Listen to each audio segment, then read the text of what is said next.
Listo. Entonces, el objetivo de la clase de hoy es como terminar. Gracias por la participación. Vamos a concluir con dos cosas, bueno, con tres. Entonces, primero, Ari muy amablemente preparó para nosotros una pequeña introducción sobre blockchains y cómo interactúan un poquito las SNARKs con las blockchains. Esa presentación Ari la va a hacer en inglés, pero en cualquier momento pueden preguntar en inglés o en español. Es un buen momento para hablar inglés si quieren practicar, si quieren salir un poquito de la corteza, pero obviamente si quieren preguntar en español también está bien. Y les recomiendo que le hagan. Ari sabe muchísimo de este espacio, entonces es una buena oportunidad para aprender. Yo personalmente no sé mucho, entonces estoy muy feliz de que Ari preparó esto. Muchas gracias. Y después, entonces, Nicolás y Luis nos van a hablar. Primero Luis nos va a hablar de Tornado Cash, que yo espero, Ari tiene que irse en 1 hora y media, entonces espero que haya tiempo para que Ari nos escuche también y nos pueda complementar. Y Nicolás nos va a hablar después de Polygon, zk-EVM. Y nos damos un pequeño break y luego al final pues quedamos solo nosotros cuatro, si Daniel no está, y hacemos un pequeño test del código que corrió Nicolás y que corrió Luis. Y en particular esos son protocolos de MPC. Bueno, decir uno de Luis implementó Schnorr, Identification Scheme, o pruebas de logaritmo discreto, y Nicolás implementó PGW. Entonces ese sería el plan para hoy. Entonces con eso, Ari, gracias, adelante. Go ahead. Perfecto, gracias, sí, entiendo. Ok, voy a share my screen y cambiar a inglés ahora. Pero sí, si tienes una pregunta, sí, español también es muy bien. Y si no entiendo muy bien, Daniel, ayuda un poco. Ok, so...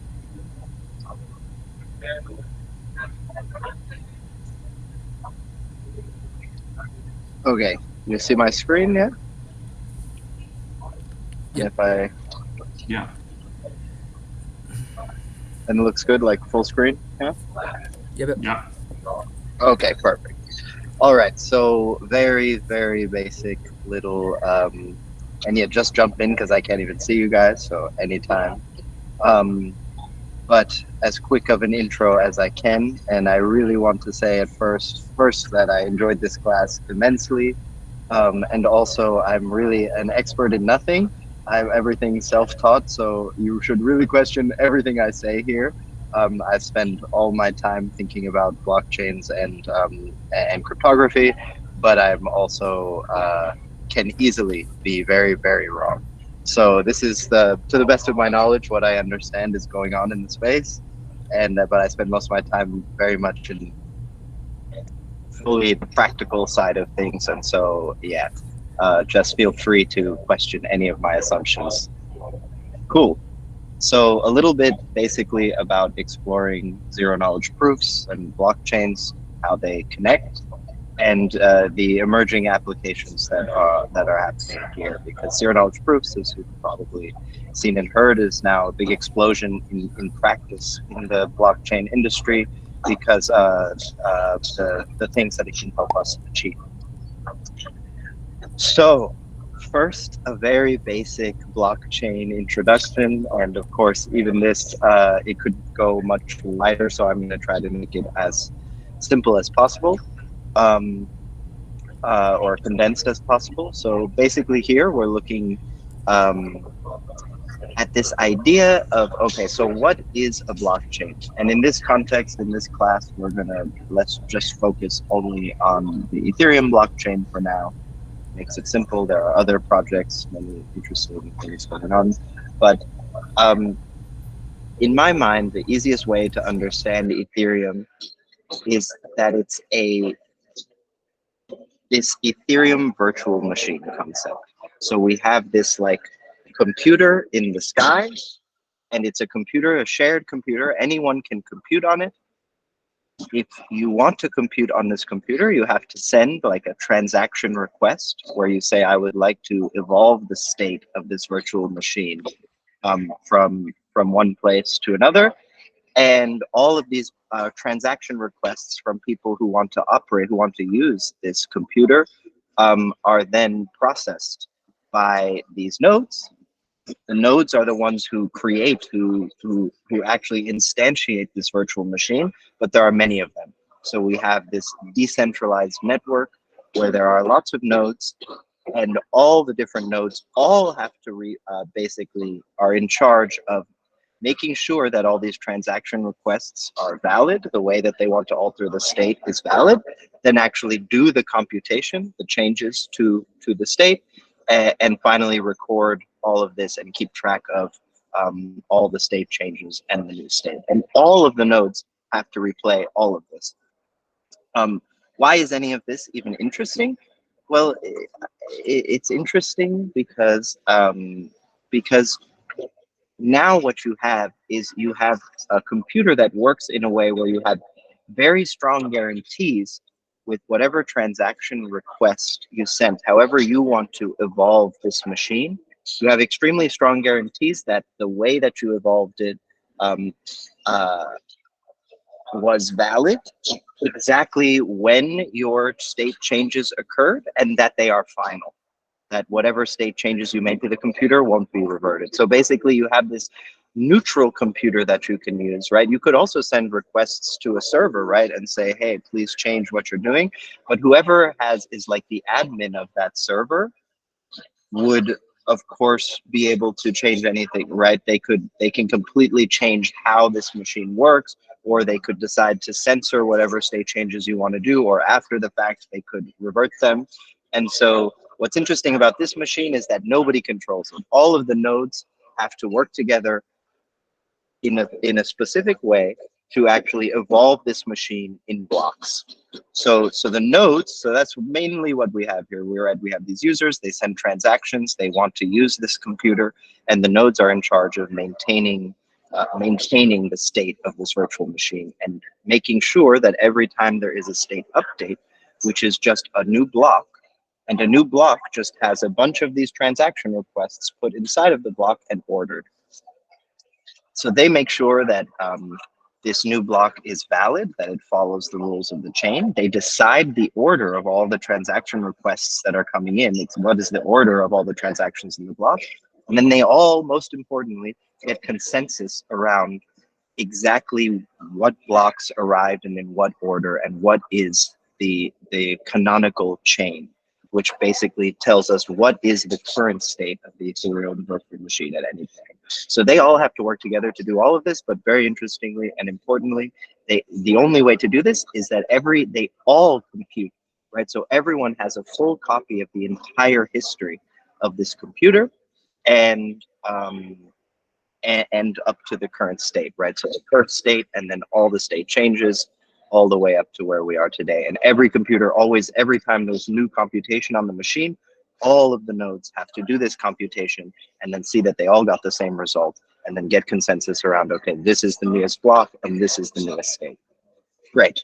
So that's my basic intro to blockchain. Very, very rough and Ari, lots of, yes. Cambio un poquito de español. Quiero ver si alguien de pronto tiene preguntas hasta este momento. En particular, Perfecto. sé que Luis, es tu primera vez viendo blockchain y esto, entonces no sé si de pronto esto es consistente con lo que hablábamos sobre el Ethereum Virtual Machine y lo demás. Puedes preguntar en inglés o en español si tienes alguna duda.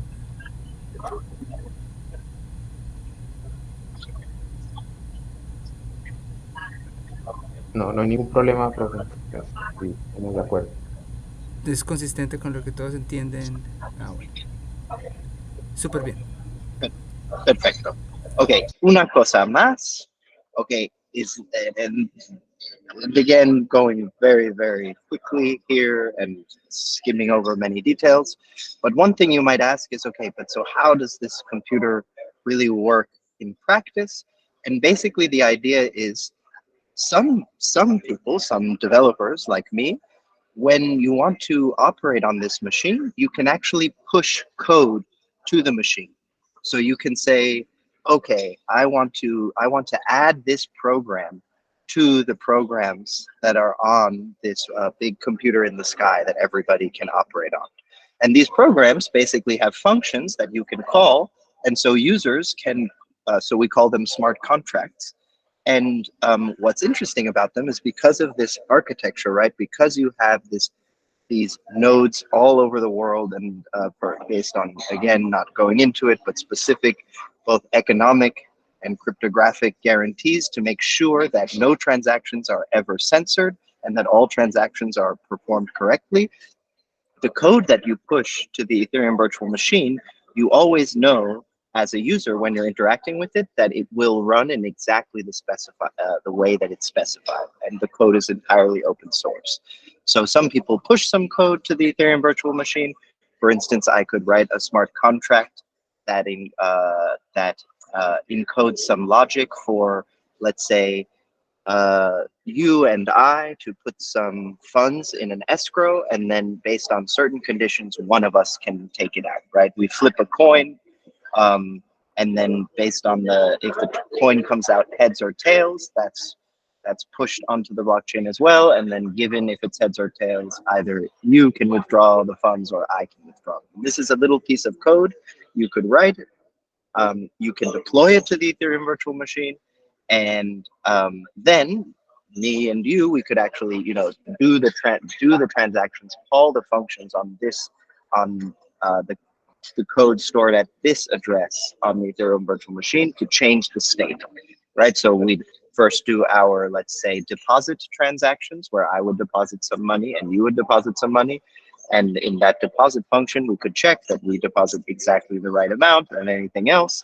Then there would be some function, special function to flip the coin, where how we get randomness doesn't matter for now, right? And then finally, a function for the winner of this this coin flipping game to withdraw all the funds. So each of these changed the state of the blockchain, because at state 0, there were no funds in this smart contract, and you and I were both holding $1 US. Then we do when I do my deposit transaction, I call this smart contract, or I call some smart contracts and actually change the state of the machine by moving my dollar into the smart contract, etc. So just adding this idea of this is how things actually work in practice. Some people, these developers, these companies, people like me, they're actually writing code for people to interact with, and then normal users are simply interacting with that code. But the cool thing about this code is that it's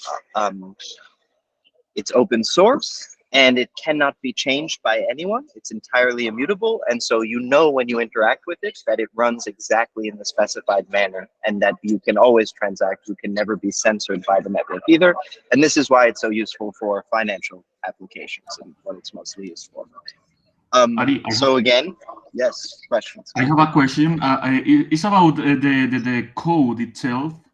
Can the code be like wrong in order in some way that it violates the validity, ordering, or consensus of the network? How do you prevent the errors?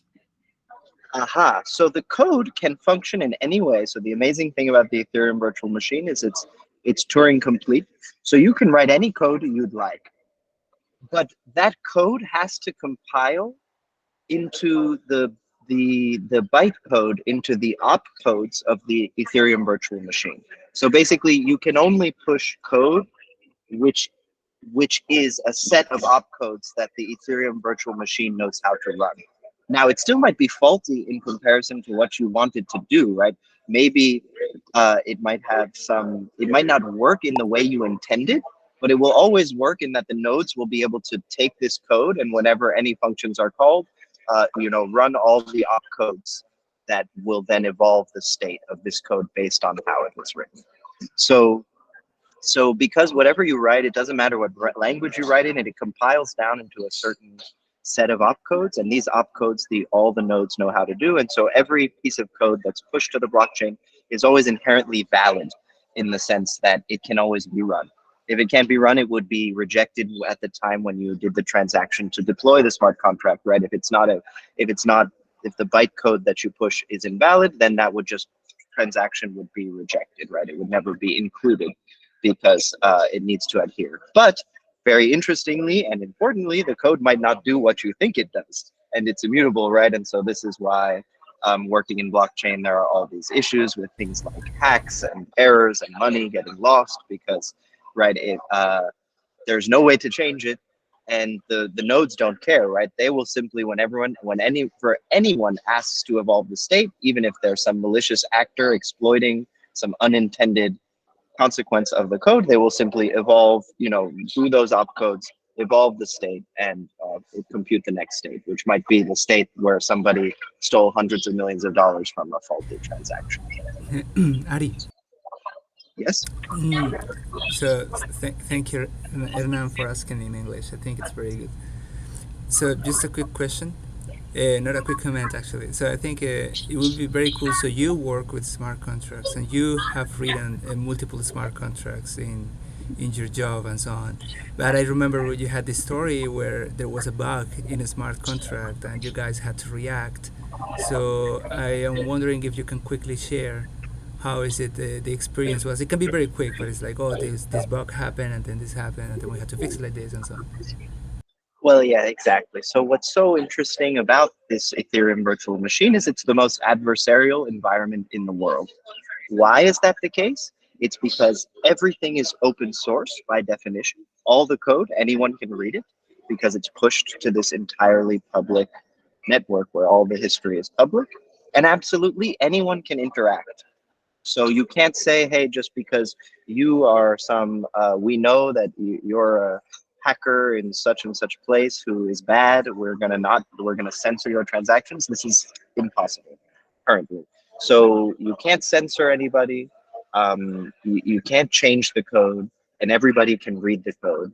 And so this is a very interesting adversarial environment. So if it turns out you had a bug in a smart contract, like we actually did, you get into these very, very interesting games where basically there were funds at risk in a smart contract, where if you knew how to call the smart contract in a very particular way, you could actually steal funds from someone else improperly. And so what was interesting is the only way for us to try to mitigate this error, which we actually noticed first in secret, we were the first to discover it. The issue is, even the only way to rescue the user's funds was to actually exploit them ourselves, right? We had to do a white hat exploit. But most interestingly, the moment you do an exploit on this public network, right, everyone else will also see that you exploited this contract. And so up until this moment, the contract had been live for months, but nobody had seen the error. The moment we actually the moment we rescued the funds that were currently at risk, we revealed the error to the entire world, and the code is public. So interestingly, from in most situations, everything would be over by now once we find the error. But because of this, there was still a way for people to become at risk again, or any of users to potentially become at risk at any moment again. For instance, if they transferred a certain token which they had in their wallet at risk into their wallet, then all of a sudden it could be exploited. And so once we did the exploit, we now, the white hat exploit, we now also had to be constantly monitoring the chain, because we were in a war with now black hat, malicious actors who also wanted to do this exploit. We're hoping somebody might have funds at risk, and we basically would have to be faster than them at exploiting the user so that we could give the money back to the user, as opposed to the hacker who was trying to steal it. So we spent not only found the issue mitigated originally, but spent weeks basically fighting with these adversaries in order to, while we basically had to, the only way for the error to completely go away were for people who were at risk to do some very specific interaction, and maybe they're on vacation, or maybe they don't even exist anymore, right? Users, we don't know who they are, they're just accounts. So this is just one example of how this adversarial environment is quite interesting and unforgiving. I have a question about this. For example, let's say that I write a smart contract that is wrong, and I push it into the public repository, let's say. So I can't delete the smart contract. What is the path that I need to follow to correct the error? Write another smart contract, or what? Exactly. You would have to deploy it. The interesting thing is your smart contract can never change and will always be on the Ethereum virtual machine.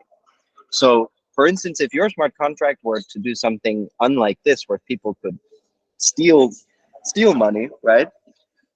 But instead, if it accidentally bricked all the money, so you put some money in there, but you know, when you called another function later, because of the way you changed the state, now in the withdraw function, it would never be possible to withdraw again. Now you're out of luck. There's no way to fix it.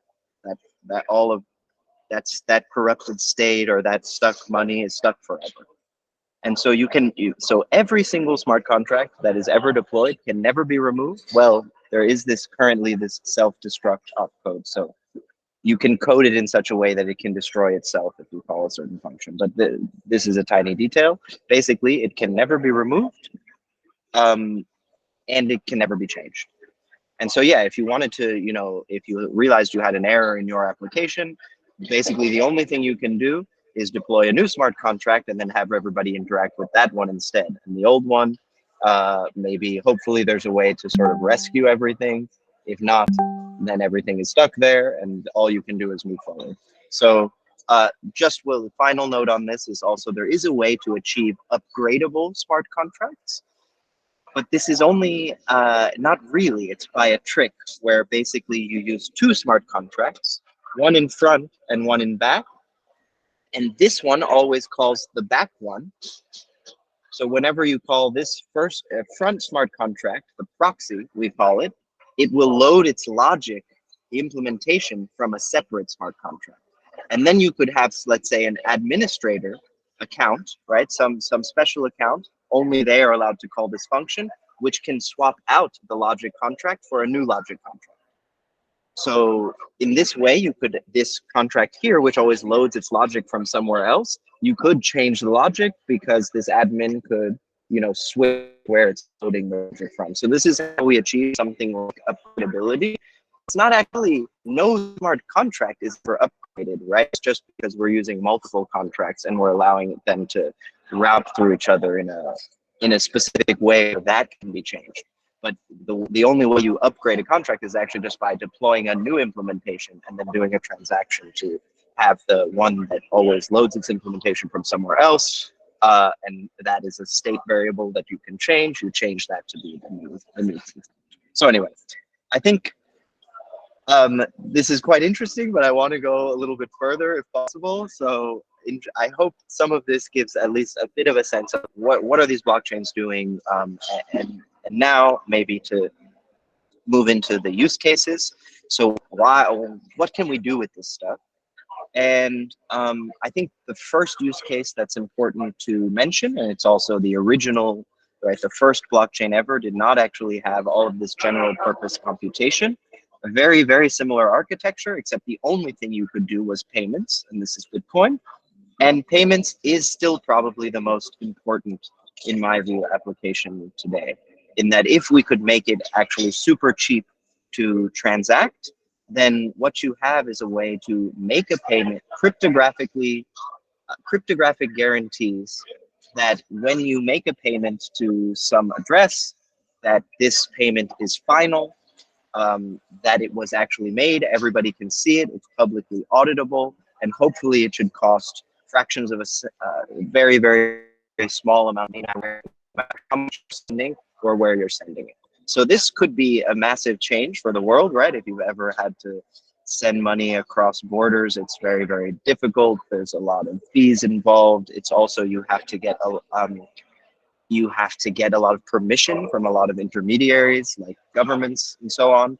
Here you have a way for people to verifiably make payments to each other, exchange value, completely neutral, having nothing to do with any governments, and to still also make sure that these payments are really valid, right? Nobody is in control of the system and can, you know, switch and say, you know, your payments don't count or something like this. So this is like the very first most important use case. What happened when we added this ability for smart contracts in Ethereum is that now you can write smart contracts that aren't just payments, but they're payments with more interesting logic, right? So we put funds into code so that it can work in a specific way. Like my example where we have a game where you and I can have a coin flip and see, and a gambling game here where we'd see whether you or I gets the money that we both put in half. But not only that, you can basically rebuild all the financial services we have in the normal traditional financial world, exchanges, lending and borrowing, anything that banks and intermediaries provide. And now you can provide those with code put to the Ethereum virtual machine. This code can encode how you can, put some collateral and then borrow a different token and maintain a certain collateral ratio. And then if not, anybody could call a liquidation function to make sure that the system is always solvent. I know that's a lot of fancy financial jargon quickly, but the idea is basically all the things you can do in traditional finance, you can now do them, but replace the central intermediary who was sort of needed to coordinate these systems and had to be trusted and usually regulated with code that everybody can read and see.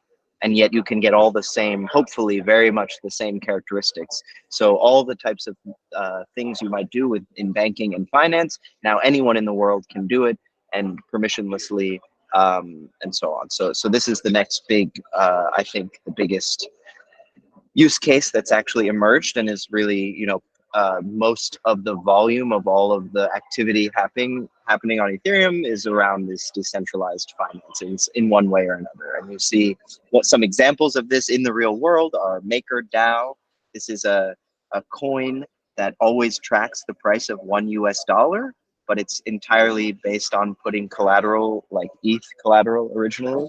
So basically ETH and other crypto assets are highly volatile, so they were able to create a much more stable asset, but not because some central issuer says here's $1 US, actually only by using smart contracts and it's a system that nobody controls, and yet this token, when you hold it, you can always be relatively sure that you are able to withdraw $1 out of the system at any time when you're holding it. So this is quite interesting. There's also, yep. Te pregunto en español, ¿esto es la moneda DAI? Eso, sí, DAI. Ok. Luis, lo menciono porque DAI. Lo que en Tornado Cash mencionabas DAI, entonces aquí nos cuenta Ari que el MakerDAO es justamente el que permite que exista esa moneda dólar, porque en este sistema no existe el dólar, o sea, la moneda nativa es el ETH, pero puedes crear variables que simplemente escriben, tú tienes 10 DAI y hay alguna manera en la que eso se puede colateralizar para que corresponda a $10. Entonces esto aquí nos está dando justamente eso. También una otra muy grande es Uniswap. Uniswap was the first exchange one crypto asset for another trustlessly, only using smart contracts. So there's no central party in the middle who has some of everything and makes sure that everybody's trades work out. There's just a smart contract. It's sort of a two-sided marketplace where some people who have tokens can put them into the smart contracts to be used for others by traders. So these are the liquidity providers, and all the traders pay a little fee to the liquidity providers when they want to trade assets. So you have liquidity providers on one side, traders on the other. The traders can just automatically by using the liquidity that the liquidity providers provided, and the price is algorithmically determined by the smart contract in some interesting way. And again, we won't go further on this, but so that's the exchange. We have these coins that are more stable, right? We have exchanges now. We also have lending and borrowing. One example is Aave here. And so we're starting to build out all of the plumbing of the financial world, but on the Ethereum blockchain without intermediaries. We also have these things, MakerDAO being basically the first, but all other kinds now of decentralized autonomous organization. So groups and people who are trying to organize themselves using also smart contracts, right? Where their organization is somehow powered by smart contracts. Often the funds for the organization are in some smart contract, and in such a way where there are rules for how the organization might vote or come to agreements about how to deploy those funds. So another thing is, there's also identity and attestations, and something that people are even trying to call decentralized science. So if we have this neutral computer where we can keep track of state, maybe we no longer need intermediaries like journals and publishing houses and universities that provide credentials, right? If you have this cryptographic guarantees that, you know, you actually did solve this unsolved math problem, and you wrote this, you're the author of these important papers, right? All of this could be handled in a more permissionless setting where you don't have to trust that, you know, the journals are acting in the way that they're really lifting up the voices who do the great work in the world, for instance. So stuff like this. Then we have a lot of stuff in entertainment and these NFTs and people, games and gambling, and people trying more untried ideas of how we can use these blockchains. So this is just, these are all things, by the way, that are actually in the world. People are working on them. People actually spend their time all day clicking around, doing transactions on these blockchains to you know, start making, oh, excuse me, there's this, making these this blockchain decentralized future of reality. So okay, so this is where it gets finally interesting, and I hope I'm not taking up too much time. 1 second. Yeah, okay, doing all right. So blockchains have a big problem, and the main problem is that they want to be this computer that anybody can use, that's entirely neutral, that nobody controls, and everyone can see the state on.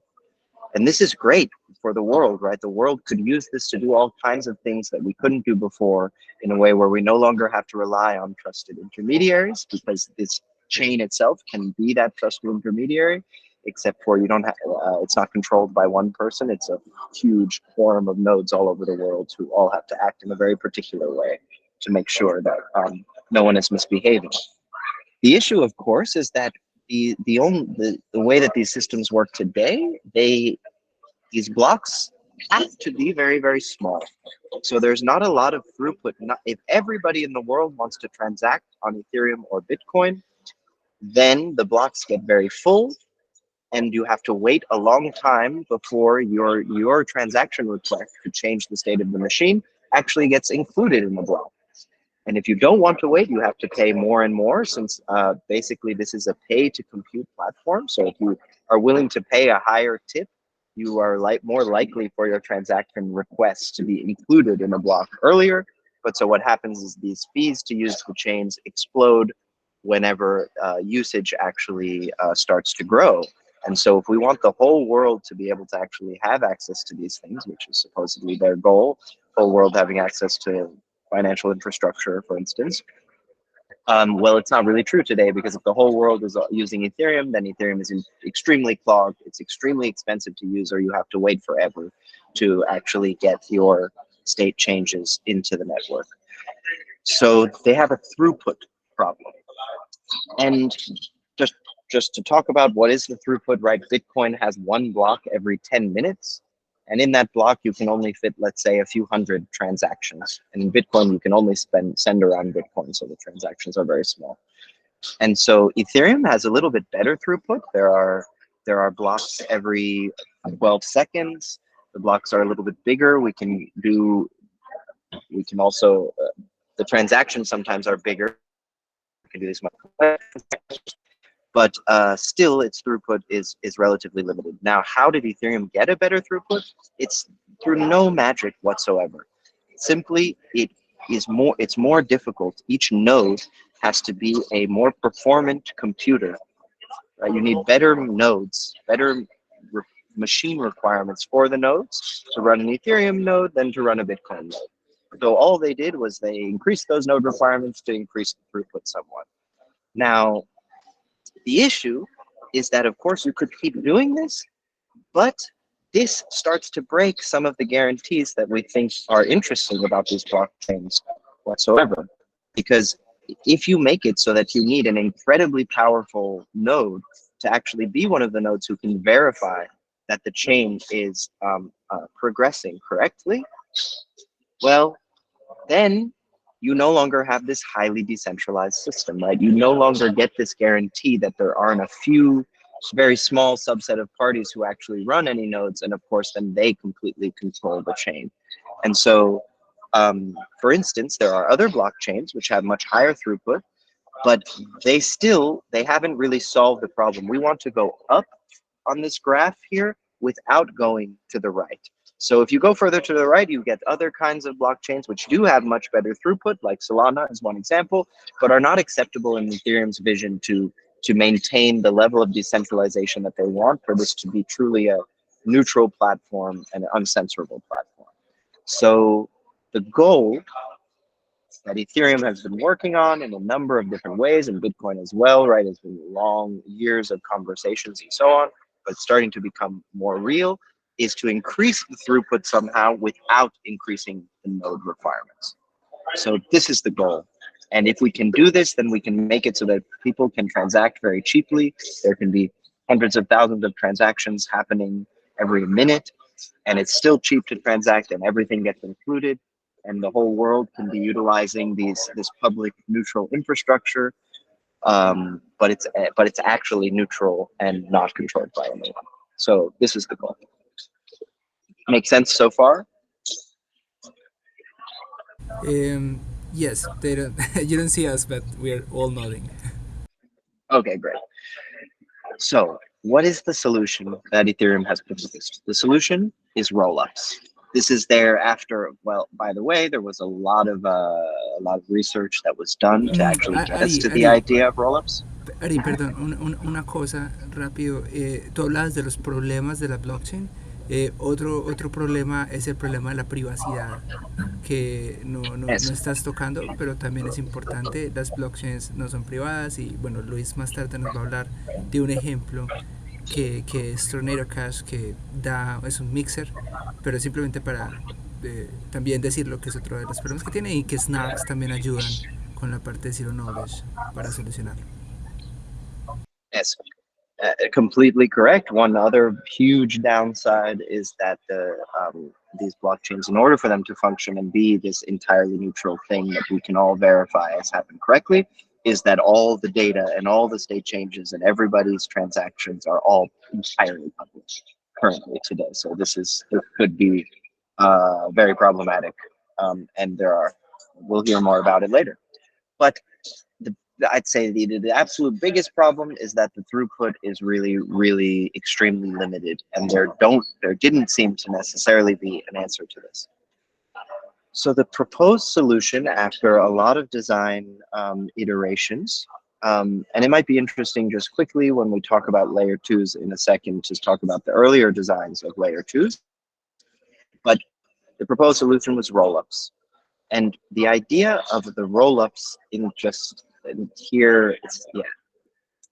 the idea of a rollup in the simplest view is to decouple the execution of the computation of the state changes from the consensus and the security. When I say security, maybe again, I've been avoiding all the crypto economic side of things here, but basically this way that we are very sure that the whole network has consensus, that the network is not controlled by anyone, and that the network is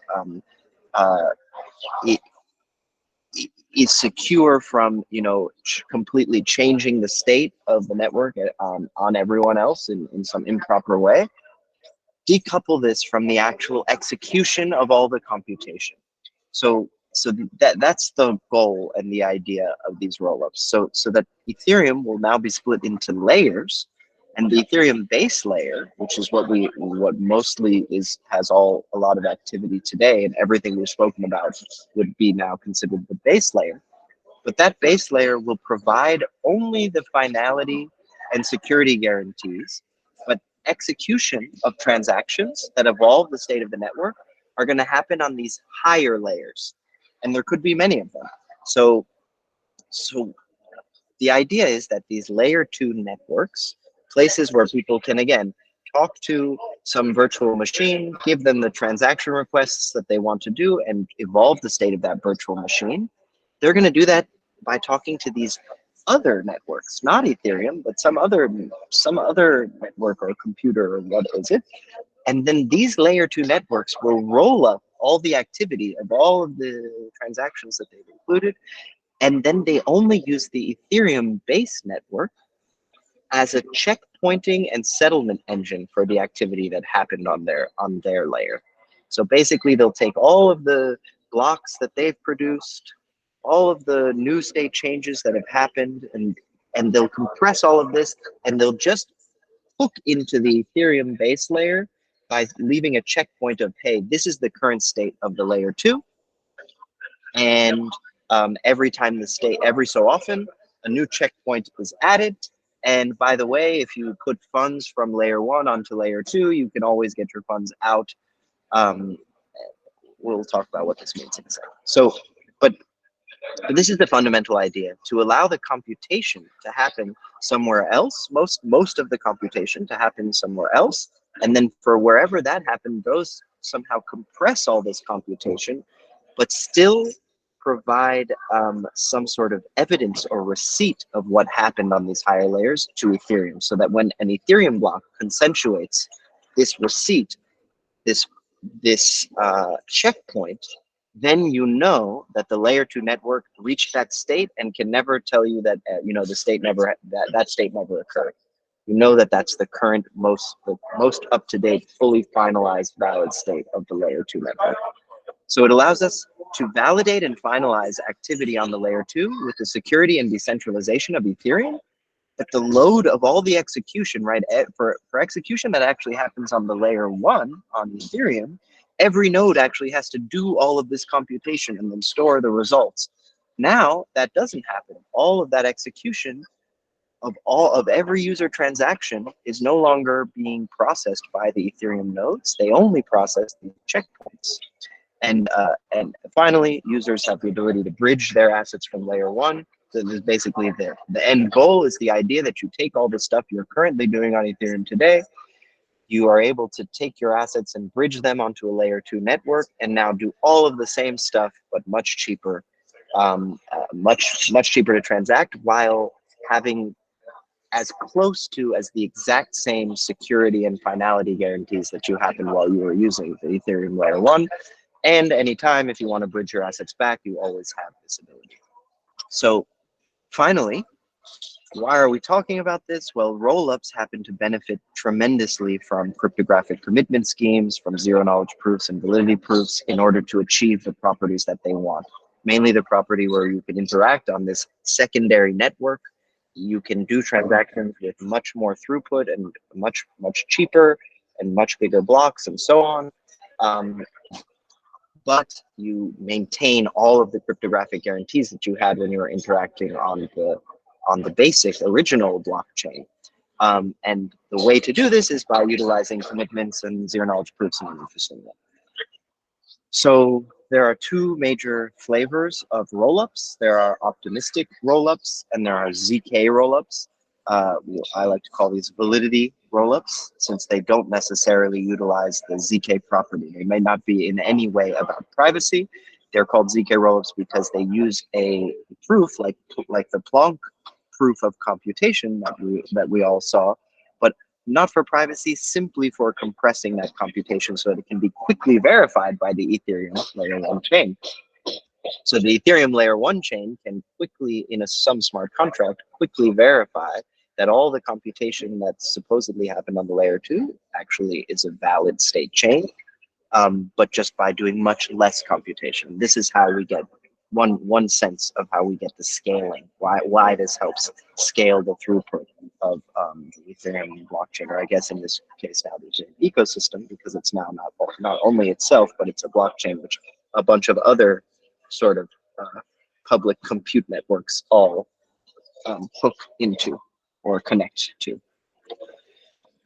So, right, before this, so what is an optimistic? Yeah, sorry. No, una pregunta rápida. Bueno, ya nos vas a hablar que son optimistic rollups que no utilizan SNARKs o zero knowledge, pero las zk rollups, como las llaman, o las validity rollups, yo quería mencionar que son la idea que empujaron una buena porción de la investigación en el área de SNARKs. Entonces, cosas como Planck nacen a partir de la necesidad de tener SNARKs eficientes para este tipo de cómputos. Entonces a mí me parece un fenómeno muy bonito porque, como vimos en el curso, Zero Knowledge Proofs están estudiadas desde los 80 y vienen en una amplia gama de sabores y de formas, pero es con esta idea, o sea, y eficientes, y construcciones eficientes y lo demás, pero es con esta idea de tenemos que escalar la blockchain que surgen unas ideas impresionantes. Por ejemplo, los avances que pasan con Stark, que están en el dominio de probabilistic checkable proofs y proximity testing, que son las cosas que estuvimos estudiando. Muchas de estas cosas pasaron pero muy recientemente. Entonces, si uno hace una gráfica de los resultados con respecto al tiempo, realmente es un crecimiento muy grande en los últimos años. Y esto aquí que nos está mostrando Ari es exactamente la razón. Me parece muy impresionante que ayuda tanto que hay una muy buena relación entre las dos áreas. Ari, I have a question. If we go back to the Cartesian plane that you have previously with the rollups, where would you place the Ethereum with rollups in this plane? To give an idea of throughput and node requirements. Yes. Exactly. If you think of the layer 2s themselves as part of the Ethereum blockchain, then mostly you get basically you get in. If you see maybe you can't see my mouse, but hopefully you can. You actually do go up in this area where basically we do not in any way make a node requirements any more difficult.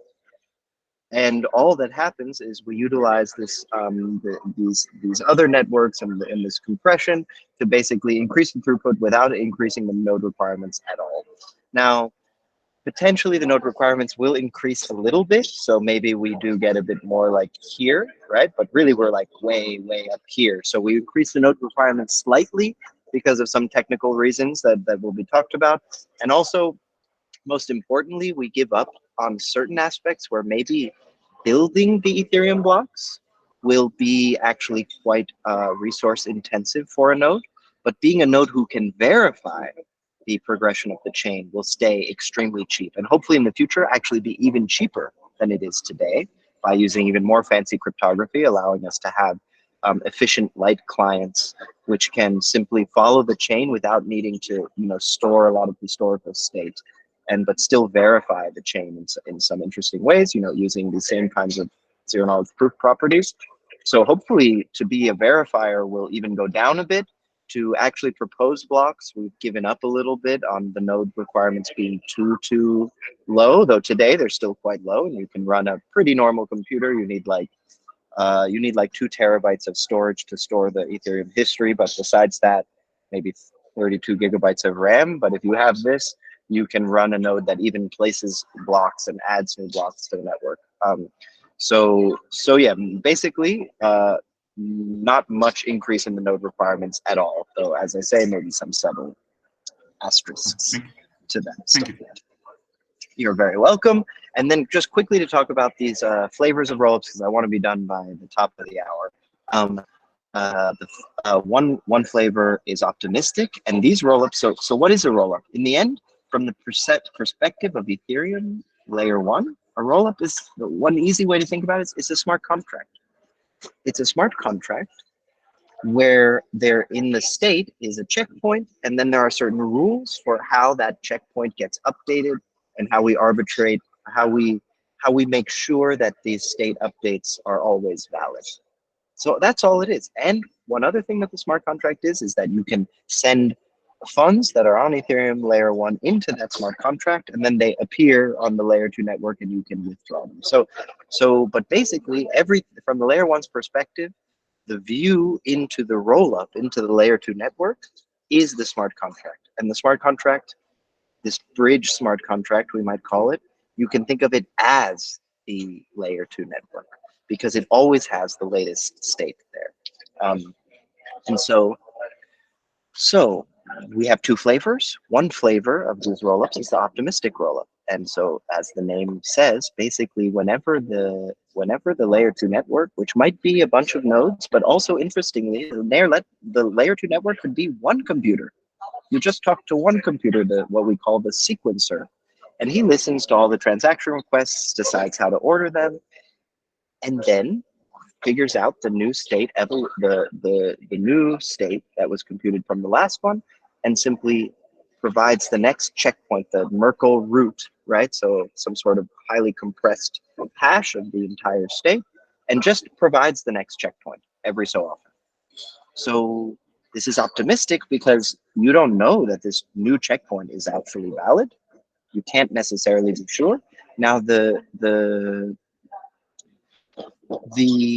sequencer has to do one more thing, which is make all the state changes available to the layer one as well, or make them available in some way.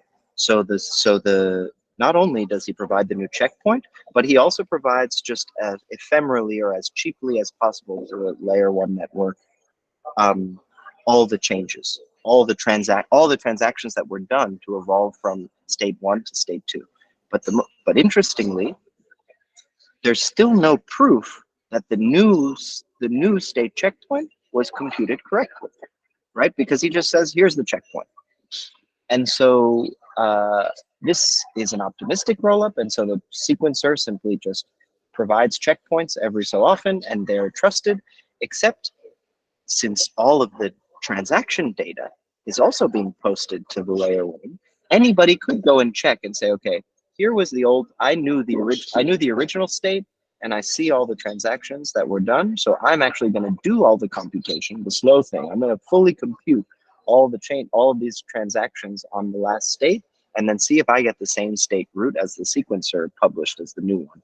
And if I don't, then I have a way using the smart contract to basically do a dispute resolution, to arbitrate and say, hey, sequencer, I think you're cheating and I have proof, and provide this proof to the smart contract, and the sequencer sort of has to reply. There's sort of a back and forth game until we get to the root of the resolution, and who is right, who computed the new state correctly.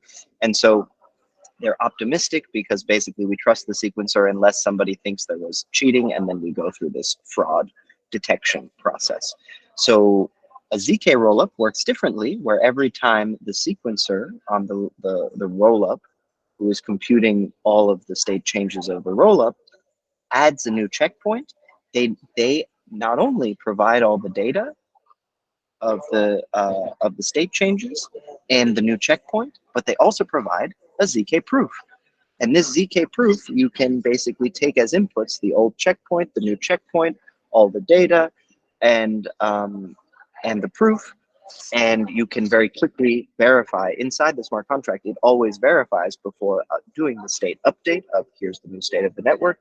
It actually verifies that the computation was done correctly, so that the state was updated correctly, and you use a ZK proof to do this very efficiently, and yet you don't actually have to replay the whole computation, right?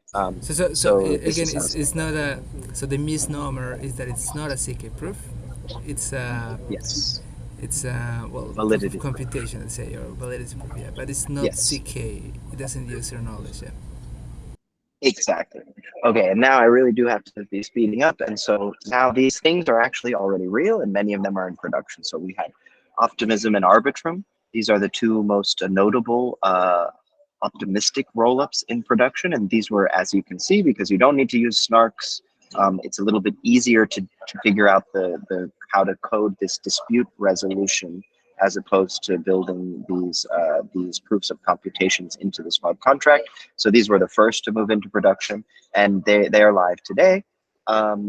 There's also Polygon zk-EVM, which we'll hear more about, and zk-Sync. Both of these are these ZK or validity rollups that use SNARKs to try to emulate the exact same virtual machine as Ethereum on their layer 2. So just to note that these layer 2 rollups could be any kind of virtual machine they want, but these two are trying to completely emulate that all the smart contracts you would have written, right, in the end, they've compiled to a certain set of byte opcodes. The same exact opcode should exist on this layer 2 network. So they're proving the EVM. They're not proving some other machine whenever they provide these checkpoints and proofs into the layer. Then you have StarkNet, which is another kind of validity rollup. And it has, but this one's more interesting because it uses a completely different virtual machine for the computation on their actual layer 2 network. It's more Stark friendly, and they use more Stark friendly, they actually use SNARKs and the FHE kind of protocol that we heard about as their proving system for the state changes. Un pequeño comentario, Ari, es importante aquí. FHE en la clase lo vimos como un Polynomial Commitment Scheme, es decir, presenté FHE como una manera de hacer commit a un polinomio, de tal manera que un verifier después puede pedir algunos puntos del polinomio, y el proximity testing era un mecanismo para asegurarte que el polinomio tenía de bajo grado. Eso era como lo presenté. Pero el paper original de FHE no es solo eso, es más, no es eso, es una prueba completa, es una STARK, una Succinct Transparent Argument of Knowledge, es una prueba completa que puedes verificar cómputo, que tiene un componente, que es este componente que nos explica, pero también tiene todo lo demás, de cómo codificar la traza y de cómo hacer lo demás. Entonces, yo les expliqué la parte, digamos, que es más original o más complicada de FHE, pero cuando Ari nos dice que ellos usan FHE, no es solo el Polynomial Commitment, sino todo lo que está descrito en el paper de FHE, que es cómo codificar el cómputo y cómo mostrar que el salto de un estado al otro es correcto, no solo el Polynomial Commitment. Les quería aclarar eso, ellos tienen todo el stack completo. Awesome. And finally, there, just to mention, probably one of the most interesting projects, also to mention, these are the inventors of Plonk. They were trying to build something like this project, and they had to invent Plonk in order for it to become possible. So this is Aztec, and they're actually another form of validity rollup, but they're really a ZK rollup. Or if you use ZK rollup for all of them, then they call themselves sometimes a zk rollup. But so they're also a layer 2 on top of Ethereum, and they use SNARKs, but they also want to provide privacy for their users operating on the layer 2. Y un pequeño comentario interesante sobre Plonk. Plonk es muy importante, el paper es muy bien escrito, avanza el área de investigación, pero nace a partir de un problema práctico motivado, y el paper, hasta donde entiendo, hoy por hoy no está publicado en ninguna conferencia o en ninguna journal. O sea, el paper nació para hacer este producto, digamos, o esta aplicación. Es un muy buen paper, podría estar en una muy buena conferencia, pero el enfoque o sea, creo que no está publicado hoy en día. Entonces es interesante, es notar eso de que las prioridades de los académicos es publicar, pero ellos también son académicos, pero tienen muchas citas y tienen muchas referencias, pero lo que les importa es obviamente pues su roadmap como tal. Entonces es bonito ver la separación entre la academia y las conferencias y realmente lo que hace efecto en la práctica. So to close my little talk here, the interesting developments that are happening on the layer 1, because Ethereum is an evolving layer 1 system, is basically we are making changes to the Ethereum layer 1 protocol and the way that it works to make it as amenable, as useful for these rollups as possible. So we call it the rollup centric roadmap. So basically, it was envisioned that this will be the only way to scale to hundreds, like 100,000x, 100,000 times more throughput than we have today. The only way to achieve this vision is to go in this roll-up multi-layer direction. And so how can we change Ethereum, the base protocol, to make it as good for rollups as possible, for these rollups to have as much throughput and to be able to achieve that as cheaply as possible? And it turns out that at the very the main way that the Ethereum layer 1 protocol has to change to make things even better for these rollups is to provide data availability. So basically, we have these two upcoming changes. It's in 2 phases: proto-dank sharding and dank sharding, and it's a 2-step process to upgrade Ethereum to make data availability cheaper for rollups. So as I said, these rollups, whenever they provide a checkpoint, a new checkpoint, they also have to provide all the state changes somewhere. But those don't have to be stored forever. They just have to, we just have to be sure that they were made available at some point, so that, right, when you think of an optimistic rollup, the only way for someone to do the fraud detection is for them to actually know the state changes, so that they could actually rerun the computation if they wanted. Or if this single sequencer who runs the layer 2 network just goes offline, you need a way to be able to pick up from where you left off. And if the new checkpoint was valid, even in a ZK rollup, even if you had a new valid checkpoint, and you had a proof that it was valid, but you don't actually provide the state changes anywhere, then we all know we have a valid state, but none of the users know what that state is, so they cannot interact. And so basically, it turns out that we need a cheaper and better way to be able to host data, use Ethereum as a place to, as a just data availability layer. So just a place where you can put up a sign and say, hey, the Ethereum nodes did make this data available to anyone who wants it for a short period of time. And if we have this property, then once you have this property, you can make sure that the layer 2 networks can never, even if the sequencer completely tries to be malicious or goes offline, you can never be sort of screwed as a user, and you always have a way to still kind of rescue your funds off of this network at the very least. You need this data availability concept. But right now, to post this data on Ethereum is very, very expensive. And so they're basically adding a new transaction type, a whole new system to basically make it allow each block to have a ton of data in it. But some of that data will just be made available for a very short period of time. So nodes will store it just intermittently. And when we get this full bank sharding, actually nodes won't even have to store all of the data that was made available. Each node can just store a piece, but somehow using fancy cryptography, anyone can be sure that all the data was made available among all the nodes by doing a very quick check, doing something we call data availability sampling. So anyway, this is just a final note to say this is what's happening on. This is where the really interesting cryptographic things are happening on the layer 1.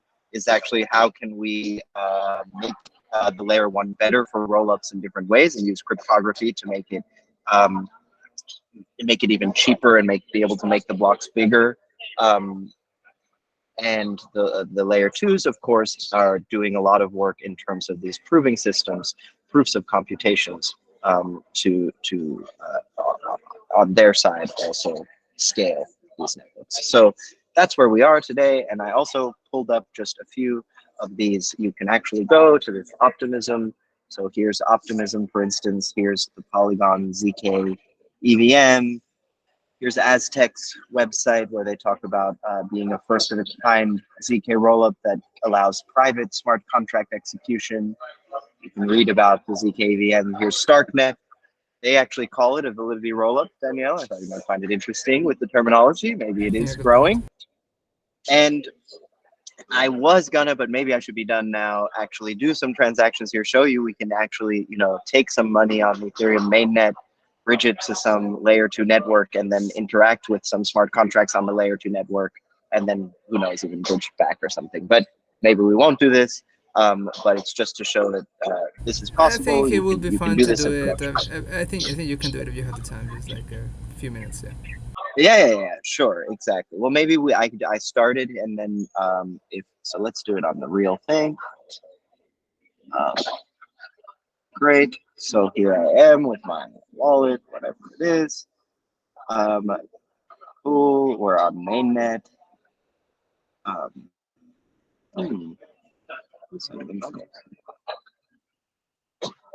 Anyway, so here's my wallet, whatever it is. This is my dev wallet, I guess. I have some Ethereum in here. I'm connected to the Ethereum mainnet network. This is basically a little browser extension, which behind it has a way for me to talk to Ethereum nodes, to put my transaction requests. So we're going to decide, let's send 0.01 ETH into Optimism mainnet. So when I do this, I'm actually going to take my ETH that's in my wallet and send it to this Optimism rollup smart contract, right? But then it will appear, then I'll be able to use this ETH on Optimism. Okay, cool. It's only going to take 1 minute. So before I can do this, because of the way that things work, right, if we're going to be able to have funds and move them around, you actually need to provide a cryptographic signature that that I actually am the one who is allowed to spend the ETH that's in this wallet. So when I do this, I do my elliptic curve digital signature, send this transaction with that signature attached to the Ethereum network.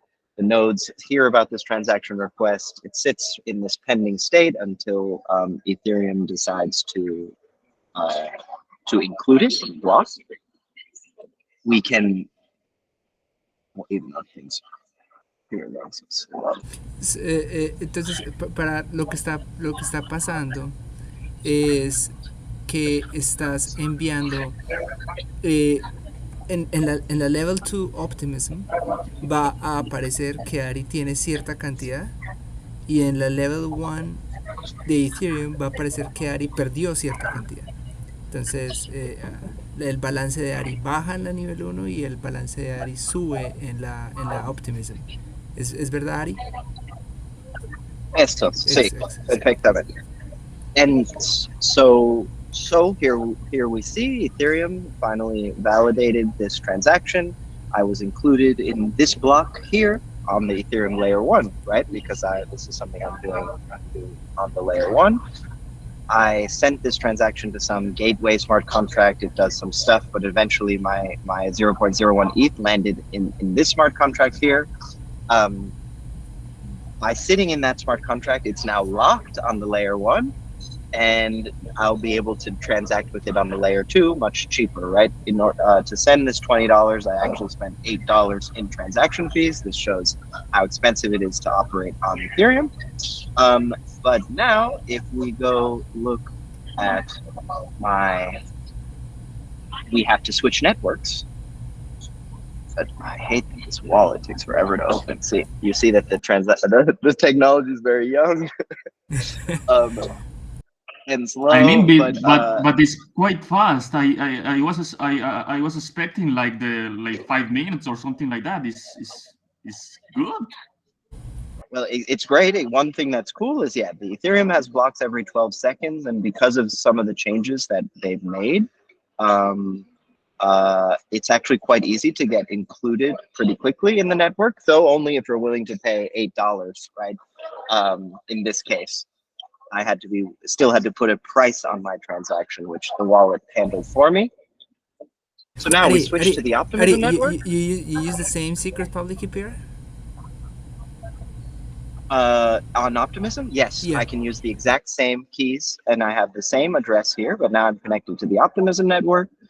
We can actually go to let's see, Optimistic Explorer here. Por cierto, creo que lo interesante, la primera página que Ari nos mostró es la que muestra los bloques de Ethereum. O sea, realmente ahí están todas las transacciones de Ethereum, y Ari nos mostró que ahí estuvo su transacción. A mí me parece muy cool lo que acabamos de ver. O sea, pues, no sé, para mí es muy nuevo esto del Ethereum, me parece muy, muy chévere. So as you can see now, here we're looking at the layer 2, and 1 minute ago there was a transaction. So here's the layer 1 deposit transaction. We were already looking at that, but also on the layer 2, we see that some transaction happened here, which made sure that, okay, now 0.01 ETH from the bridge now arrived in my wallet. So basically, I was able to seamlessly take the 0.01 ETH and magically move it to the Optimism network. And now we can interact with some smart contracts. So I don't know, let's go to Uniswap, and let's, now in the old days, you could only do these kinds of fancy transactions on Ethereum layer 1. And these transactions, when you're doing more interesting state changes, are even more expensive. So now we can, I don't know, spend this 0.01, let's buy $20 worth of OP tokens. So now we can decide to swap our $20, and it's gonna ask me, same exact environment. So these optimistic rollups are also kind of trying to be EVM equivalent, right? So that it's the exact same environment. Everything on this network works the same. It doesn't have to be this way. It could be completely different. Different standards, different keys, different wallets, different virtual machine, but they opt to make it as similar as possible, which makes sense because the idea is to scale Ethereum, right? So it should work like Ethereum. I decide to do this transaction, and you'll see that on the layer 2, my transaction should confirm even more quickly. So it's already done. We can view it. Interestingly, if I really cared, my transaction is not really final, right? What's happening is the sequencer here told me, okay, I swapped my 0.01 ETH for 14.5 optimism tokens. Now I only had to pay 24 cents. And I did a transaction that used much more gas. So you can see the scaling actually working here. Now this transaction, what I'm really seeing here is only something confirmed by the sequencer. So basically the sequencer gave me a pinky promise to include my transaction in the next time they do a checkpoint on Ethereum layer 1. But if I'm really, really risk averse, I actually will only believe that this transaction is truly final when the next batch hits layer 1, and not after that, actually, because it's an optimistic rollup, only after the fraud period where someone else who could check and decide whether the next, the latest checkpoint was computed correctly, only after that fraud possible time period elapsed, only then can I really believe that my transaction that I did on the layer 2 network is now completely finalized, because it can never be reverted. And because the layer 2 network already checkpointed there, even if the sequencer completely goes offline, I have the sort of escape hatch where I can use the layer 1 smart contract to retrieve the funds I have on layer 2 and move them back. So there you go. Thanks. I know this took a long time, excuse me, but hopefully this gave a little bit of a sense of how these things are really practically out there in the world. And what's interesting is that they rely on everything we learned about here. I want to say that in blockchain, there's a lot of noise, there's a lot of things going on, but the things that you guys and we together have learned in this class put us so far ahead of 90% of what the people in practice here are really working on. And this is like the essential stuff to make a blockchain future real and possible.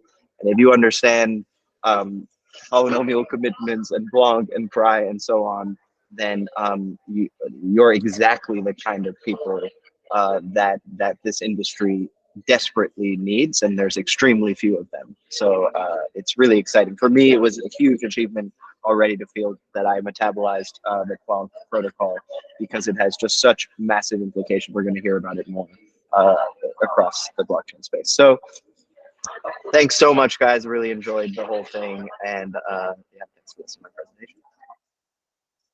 Ari, thank you. Muchas gracias. Entiendo que te tienes que ir en 10 minutos, entonces no sé si hay preguntas. Tengo un poco más. Ok. Entonces, ¿hay alguna... Ari, antes que nada, muchas gracias. Yo personalmente aprendí mucho. Yo creo que es muy bueno. Me gusta mucho la anotación que haces al final, de que... Yo quiero enfatizar en eso. O sea, muchas de estas cosas son muy recientes y para investigadores como yo o para practitioners es un mundo muy bueno para estar entrando, ya sea que te gustan las matemáticas puras y lo más teórico. Hay muchas preguntas para resolver desde el punto de vista súper teórico, hay muchas aplicaciones para desarrollar, hay muchos protocolos más prácticos para implementar. Entonces es súper bueno y me gusta mucho lo que Ari muestra. O sea, hay cosas con las que puedes ejecutar hoy por hoy. O sea, puedes ejecutar, el que nos mostró era con Optimus, que no utiliza SNARKs, pero tú puedes ir también, y hay testnets para StarkNet, ¿cierto? Tenemos ya formas de... Sí, StarkNet también tiene un mainnet. Ok. Entonces, y hay un website que se llama L2Beat. Sí. Lo puedes copiar aquí en el chat. L2beat.com, I think.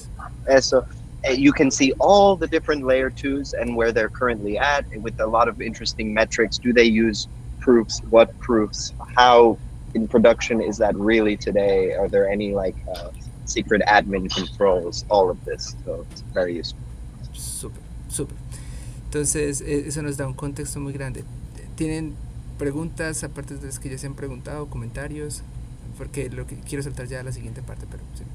I have a question and a requirement. Ari, can you please send us references or links, papers that talk about this kind of stuff? I am very interested in learning about TH. Yes, definitely. And one thing that's so cool is all of this happens usually in these very public forums. And so also I'll send links for things like you can even today join the ETH research Discord, and you can see all the best minds in Ethereum talking about how they're working today on changing the protocol. So there's tons of stuff out there. I'll definitely send a bunch of links that I think are relevant. And the question is, knowing that you are deep into this world, what is the barrier that prevent the people to use this technology instead of the traditional bank accounts and banking systems and all the stuff? Do you think that is technical, or do you think that is something else beyond the technical stuff? I believe so. There are barriers. There are technical barriers. I see barriers on both sides, right? What I find cool about this technology is, yes, for now, especially with the kind of infrastructure we have, you have to be very technical. You have to be willing to learn technical things. But there are people in India who are very technical, but who do not have access to any bank account or anything like this. And those people all of a sudden can participate in the same way that I can. So there are some barriers that are more new technical barriers, but also some barriers are removed, like the country you were born in deciding whether or not you have access to financial services. But I think beyond the technical ones, I think you see that a lot of the world is willing to learn and dive into the technical details. I think honestly, the scaling and making it cheap to transact. To me, the biggest barrier is that if you want to participate today, as you saw, I did a little demo, but I spent like $15 in just fees to the network in order to actually interact. And so right now, most people are priced out, even if they are super interested and excited and have the technical know-how, then they still feel that to actually use this for their everyday, financial life would be too expensive. So, so I'd say this is a huge barrier. And if we can actually increase the throughput and make it much, much cheaper, the goal is for it to be fractions of a cent to do transactions on these layer 2 networks. And so I think that would really help put it up. Also, volatility and regulations. What do you think about those two?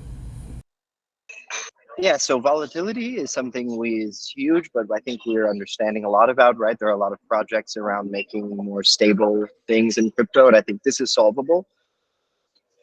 But regulation is massive, and right, this is basically a parallel universe that has no laws, no relation to the current financial system. It runs, it works, has its own rules, but it's very opaque how it will be regulated, how it should be regulated, how a world would work if this was the the substrate of all financial and social activity, right? Then what about things that do need to be regulated?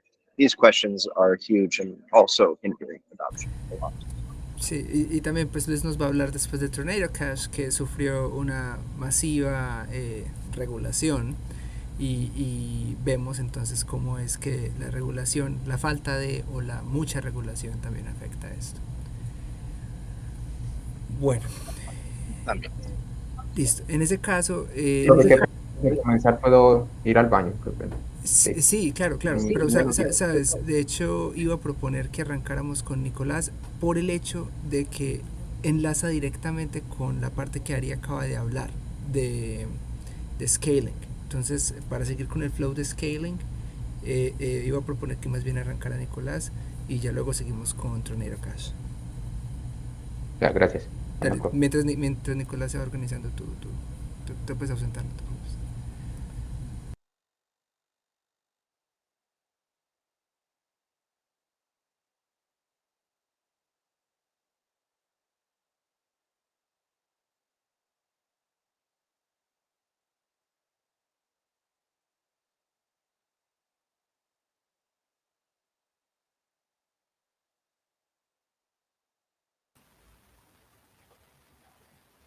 Bueno, No sé, ¿esperamos un poco a Luis o Sí, sí, comenzamos de una vez? démosle 30 segundos, de hermanita más, pero esperemos un momentico Vale. ya. Ari, what's the time you have to wait after you submit a transaction on Optimism for it to be confirmed in the layer one? That's a great question. I think it's like a minutes, something small. But I mean like The after the fraud. contesting period ends. The contesting period is extremely long. So this is the issue. This is why zk rollups are so much better, is that you get this finality the moment they hit the layer one because of the proof. But the contesting period has to be long for if you want to get, be really sure that someone has checked. And so Ari, it's 1 week. Ari, So it's a huge who's difference. checking? Who's checking, by the way? Like, ideally you will check, right? But are there automated systems or something with checking, or what's going on? I'm sure there are, but for now, I'm sure it's mostly Optimism team themselves, right? Usually a lot of these things, it's like nobody's really doing it yet because it costs money to run that infrastructure and be checking all the time. But yeah, the main thing is you have to wait a week. And so in a world of zk rollups, it's much nicer because things can just immediately, when they hit the layer one, be finalized, and thus you can, for instance, jump from one zk rollup to another in interesting ways. You have much more interesting composability that's all broken by having to wait a week-long period, right? So. Yeah. Ok, yo creo que podemos arrancar. Nicolás, no sé si lo quieres hacer en español o en inglés. Veo que tienes diapositivas en inglés. No sé. O sea, Puede como tú ser, quieres, sí, como yo tú creo que quieras. mientras que Ariste puede ser en inglés, no hay problema. Okay, I will talk about, well, I hear the title of zk-EVM, but I will talk specifically about the Polygon zk-EVM. First of all, like there are different categories, so to speak, of zk-EVMs. So to give you a little context about where where is the Polygon zk-EVM located? There's I invite you to read this because it's pretty interesting. There's an article from Vitalik, and he proposes some categories for the zk-EVMs. So he makes like a plot like the one Ari made just a few minutes ago, but this time between compatibility and performance. So that's the compromise you have when you implement this layer 2 zk-EVM. So if you want full compatibility with the Ethereum smart contracts, then you will have less performance because the cryptography and the math that is supporting all the validations will not be optimized, because you will have to, in order to be fully compliant with the exact same opcodes or same exact instructions of the Ethereum virtual machine, then you will have to spend more time doing the computations.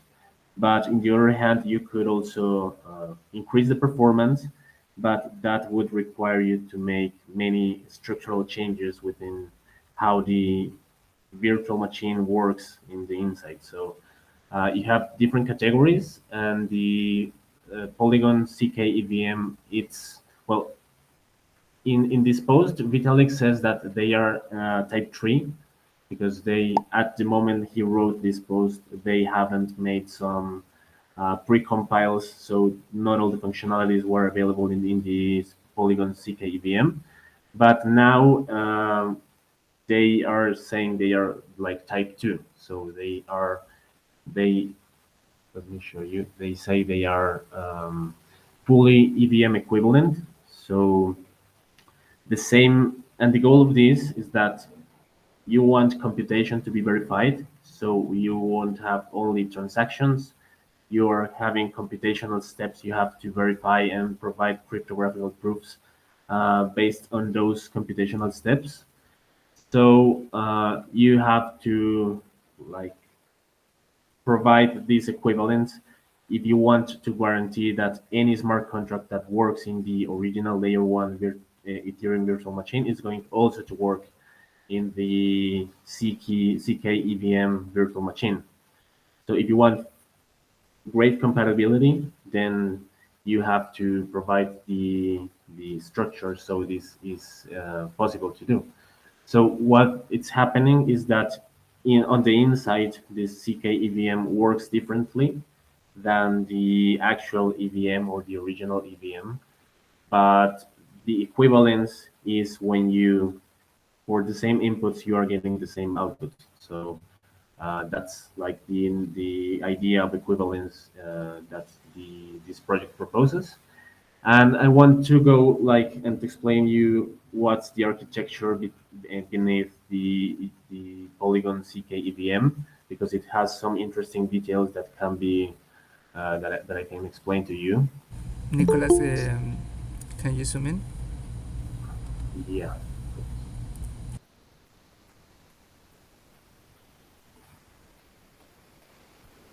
Yeah, there. So Ari talked us about the sequencer. So in this architecture, we are also going to have someone who is in charge of queuing the transactions and selecting which transactions are going to end up being validated and then sent to the layer 1. And we also have a role that's called the aggregator. So it's like the sequencer chooses which transactions are going to be validated, and then the aggregator is the one who actually is going to compute the proofs for the computations that are represented in the transactions that this sequencer chooses. We are going also to have some off-chain infrastructure. This is going to require some databases that are connected with RPCs, and so we can have all the data in the moment we need to have the data.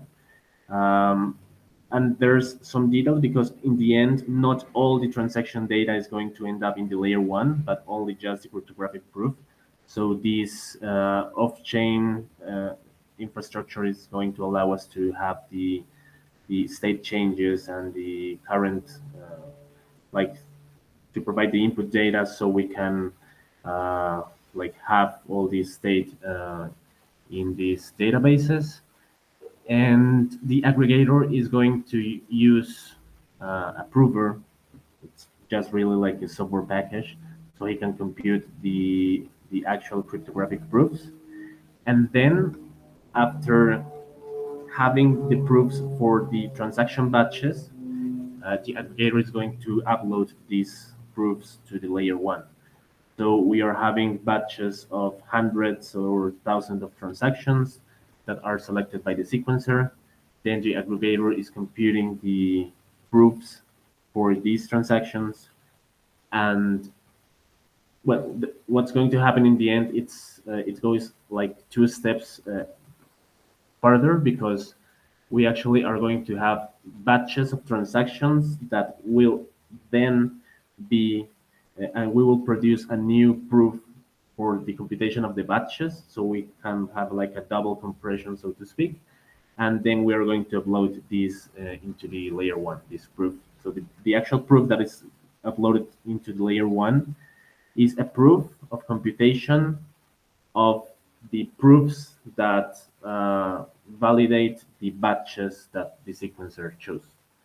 So yeah, so the sequencer arranges the transactions in batches, and the aggregators uses SNARKs for generating the proofs for every batch.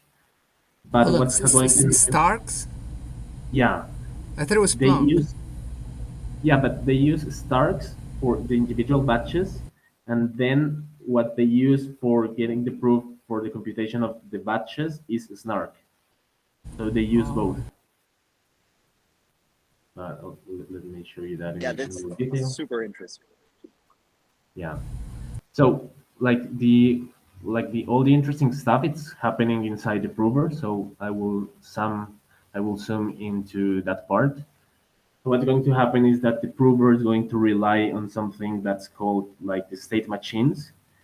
And what the state machines are just basically like, so to speak, precompiles of certain operations that, having these operations, they produce the proofs for these computations. For example, we have a state machines for computing hashes, we have state machines for computing arithmetics, binary operations, memory operations.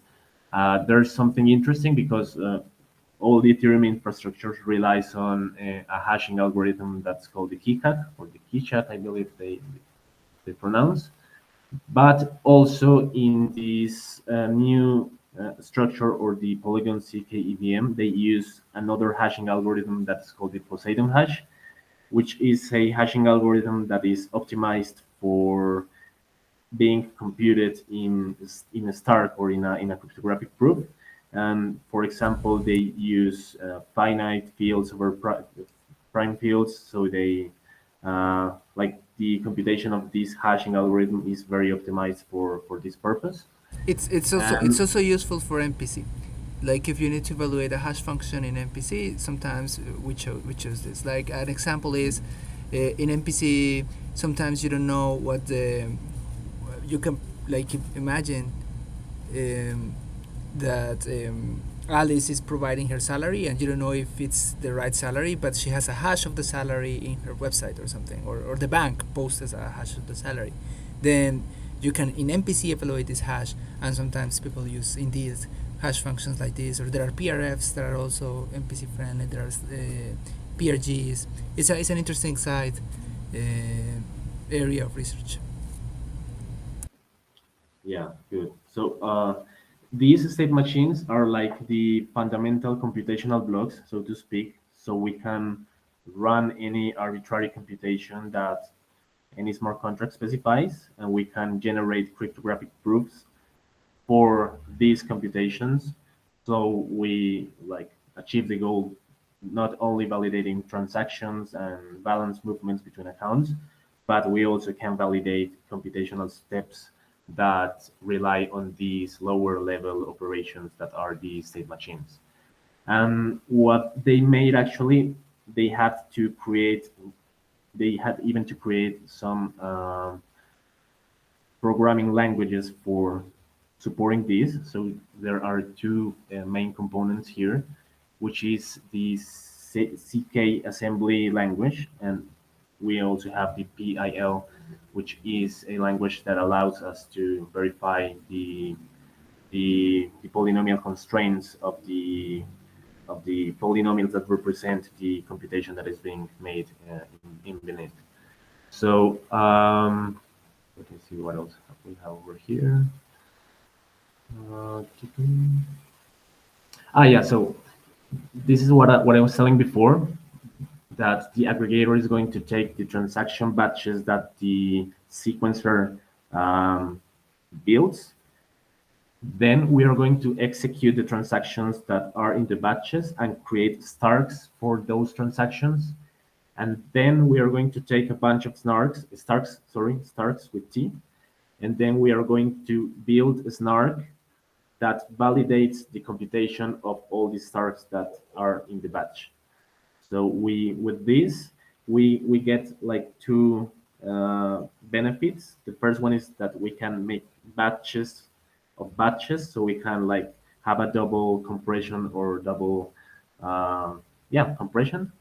And the second is that the size proof of the SNARK is shorter, or is smaller than the size of the proof of the SNARK. So we will also optimize the data usage in the layer one chain. So that's I don't know if you have the answer to this question, but why wouldn't you use a SNARK instead of a STARK?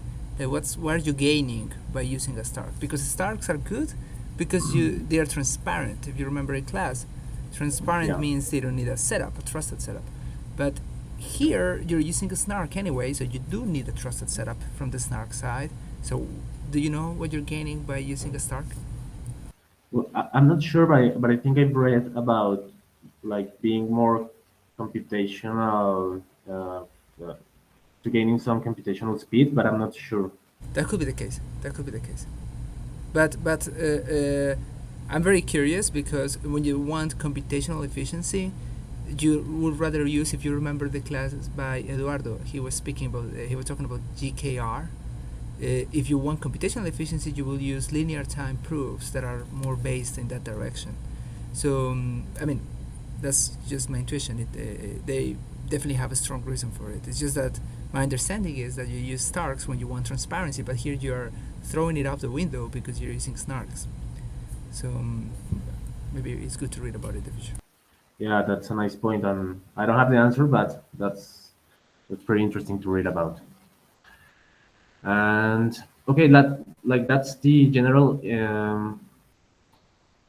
like architecture of how the Polygon zk-EVM works. And yeah, that's everything I wanted to show you for your reference. I don't have it here, but some of the benefits that I found they were announcing for using the SNARK at the end is that they could have a proof that's probably 5 or 6 times more liked than the Stark one, but yeah, there should be another reason why they're using the Starks anyway.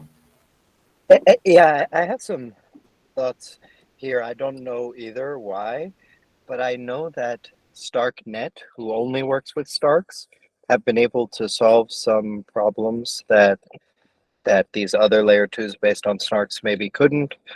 For instance, they had an easier time making it possible to have, there's been issues with reverted transactions. So on layer 1s, it's easy to have a transaction that that reverts, right? That doesn't complete because of some issue, but that is still added into the block. But because of the way that these proof systems work, and the layer 2 has to actually generate a proof, they can't generate these. They can't put any transactions that would have revert into the block, and StarkNet has figured out a way to do this. Also, maybe, right, the snark is only needed to prove the batch of Starks. So maybe there's some benefits for users, since all the user transactions that are getting generated then get batched into a Stark. From the perspective of someone who isn't the prover, you don't you have this fully you have all the transparency. I'm not sure though, but I think something in around these kinds of issues could be why. Good point. Yeah, that's everything I wanted to show you about the Polygon zk-EVM. So Okay, I have a quick question, and if anyone else has questions, please ask. Recuerden que también pueden preguntar en español, obviamente. Nicholas, I have a question. Do you know, I mean, maybe you don't know, but you know what's the usual time that it takes to get a transaction consolidated into a one? Because you have to generate a proof, so I'm wondering how fast are they doing this? well, I don't know about the actual speed, but I am aware that the Polygon zk-EVM right now has, like, they are in production, or maybe in testnet, I'm not sure. But I have read that the transactions in the zk-EVM network are still more expensive than in the traditional Polygon network, maybe for 5 or 6 times. So I believe that maybe translates in 6 or 5 or 6 times more delay in the transactions, validations, but I'm not sure. Okay, and do you know, this is again very specific, it's not about the protocol itself, so probably you don't know, but which type of machines do they use to do this at scale? Because these proofs are not cheap, so I imagine they have like massive computers, but maybe, I mean, you know, maybe you don't. Well, yeah, no, I'm not sure which infrastructure they are using for generating the proofs, but I would guess, and as Ari was telling before, they, like, the philosophy of blockchain should go align with anyone being able to run this. So probably it's like a little more computational expensive, but I'm not sure what machines are they using. One thing I'd want to note, I imagine it's also a massive computer like Danielle. And I would note that, yeah, we want the requirements for a layer one node to be very small. But we're totally okay with the idea that for the layer two sequencer to have to generate the proof, that this is extremely expensive. So if that has to be a supercomputer, this is fine, because the layer one nodes only have to verify the proof, and they can do that very cheaply and easily. So like this is the game that allows for the scaling, right? Without that, if everyone had to generate the proof, then you probably would get no benefits. Yeah, I guess it still matters for delays and for operational costs, but it matters less for sure. You know, it still definitely matters, but it's not the same kind of hard requirement. If you take this view of trying to keep the layer one as decentralized and neutral as possible. Súper, súper. Ok, ¿alguien tiene otra pregunta o comentario para Nicolás? Sí, tengo uno. I read something about that for the snark that they use something like Plonk, but it's like their own version that was FF Lonk. Did you run into this, is this something you might know anything about? What I found is that they were using, let me see, I have that written here. No, but I found the package, the library they were using for computing the, maybe I have it here in my history, I don't know. It was in GitHub.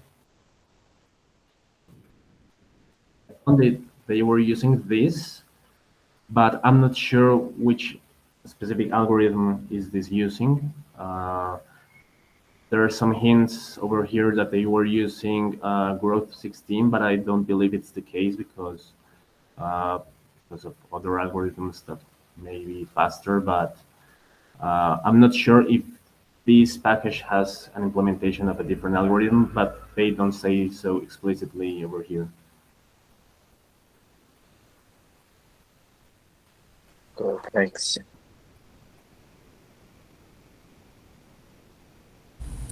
Ok, está muy bien. Entonces, Nicolás, de nuevo muchas gracias. Y lo que haríamos ya entonces es saltar a Luis. No sé cuánto tiempo necesitamos, pero tienes más o menos media hora para que nos hables de Tornado. A las 9:20 salimos a un pequeño break de 10 minutos y a las 9:30 terminamos con los demos de MPC, 15 minutos más o menos cada uno, para que nos cuenten un poquito de cómo fue la implementación. Sería como el plan que tenemos.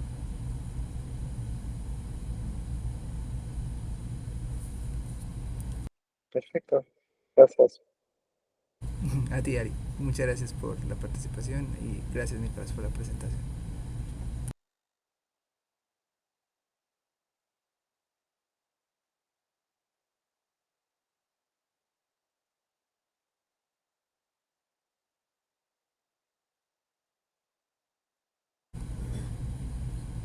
Creo que sí, sí se escucha, profe, sí. Se escucha Sí, y te vemos, pues, muy bien, perfecto.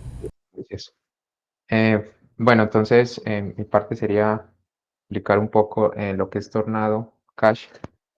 Entonces, pues, Ari nos comentó al inicio que es un contrato inteligente, que es esta moneda DAI. Entonces, pues ya podemos asumir que ya está, ¿cierto?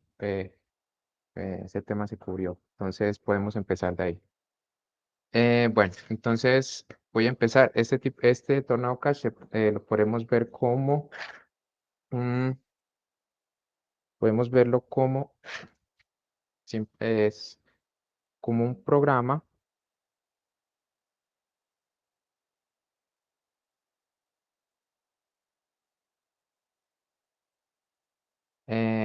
que está en la nube y lo podemos llamar, ¿cierto?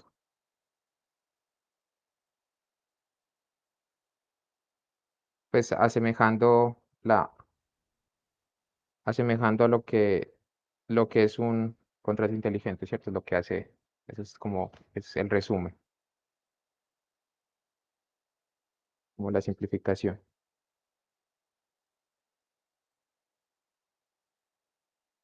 Ok, entonces quisiera explicar primero como la motivación.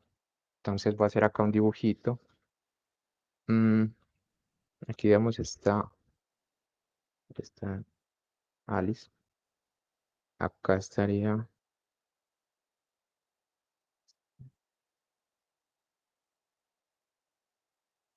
vamos a llamar el mix aquí. Y este sería aquí lo que llamamos el contrato. Y acá, bueno, esto le llamaremos, ya explicaré por qué. Y esta acá es la cuenta. Bueno, acá está esto.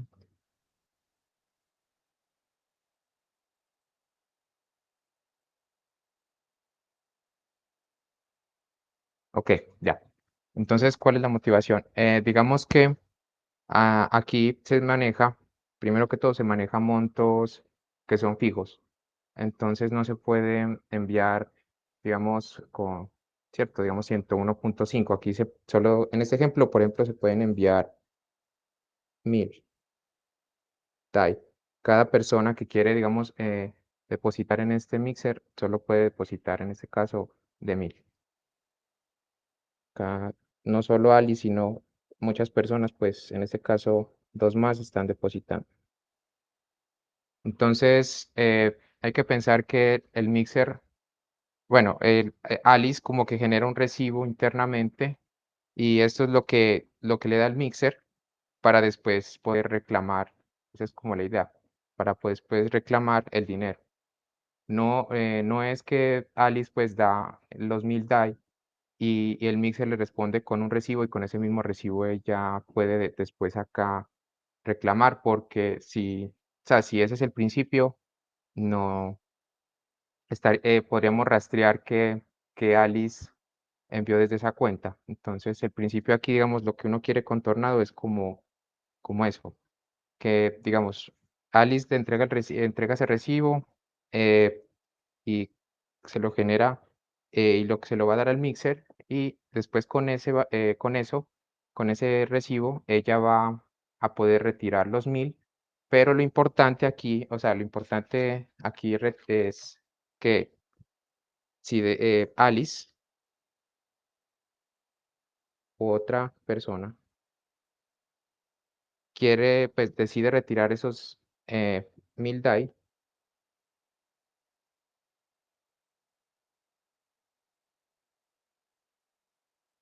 ¿qué pasa? Eh, ella mostrará, lo que tiene que hacer es, ella mostrará al contrato, eh,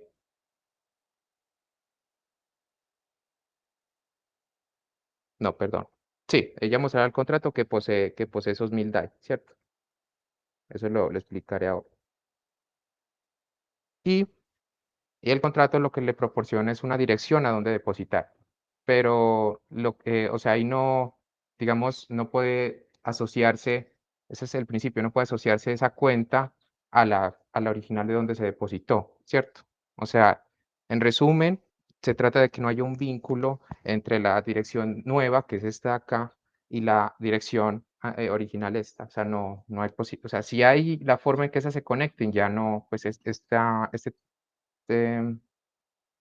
este contrato pierde el sentido. Entonces, eso sería lo que debemos mantener en principio. Sí, entonces Como les digo. simplemente quiero de nuevo Sí, asegurarnos que profe. todos tenemos el mismo contexto de lo que está pasando. Recuerden que las transacciones son todas públicas, aparecen en la blockchain y tenemos que de alguna manera encargarnos de cómo puede Alice gastar 1000 sin que parezca que viene Alice. Y la solución es usar un mixer, la solución que propone Tornado Cash.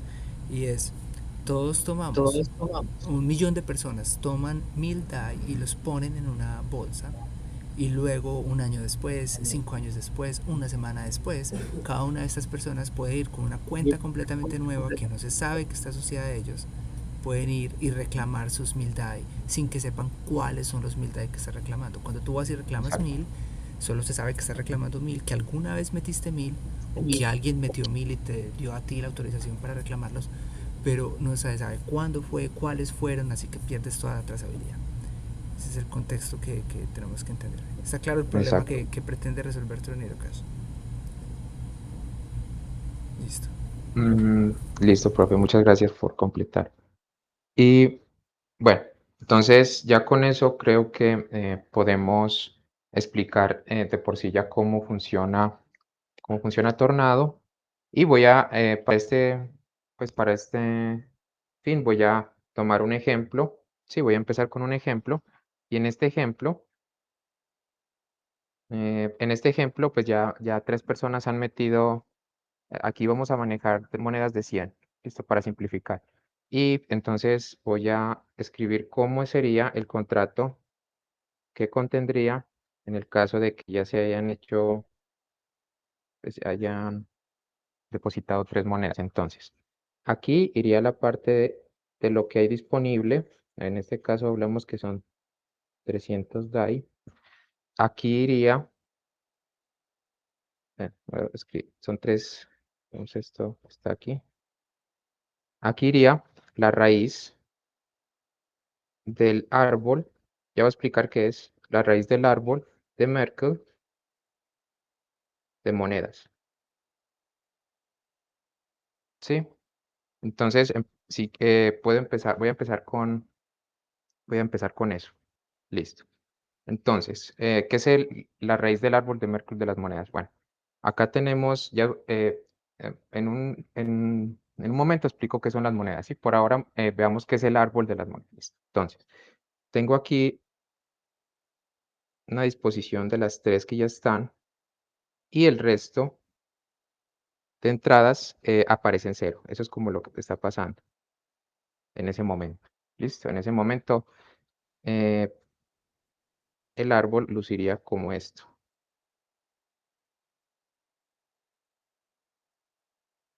¿Ok? Listo.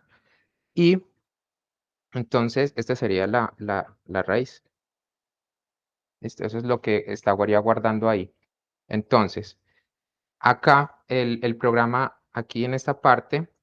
Bueno, es importante acá, pues, obviamente recordar que esto aquí son el hash de estas dos. Este sería el hash de C2, C3, este sería el hash de C3 con 0, este sería el hash de 0 con 0, así, bueno. Entonces, esa es como la idea de acá. Listo. Entonces, vuelvo acá.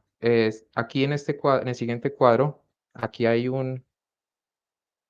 este next es lo que apunta al siguiente, digamos, es permite que la siguiente persona pueda hacer un depósito. O sea, siempre apunta a la siguiente, ¿sí? Entonces, esa es como la idea.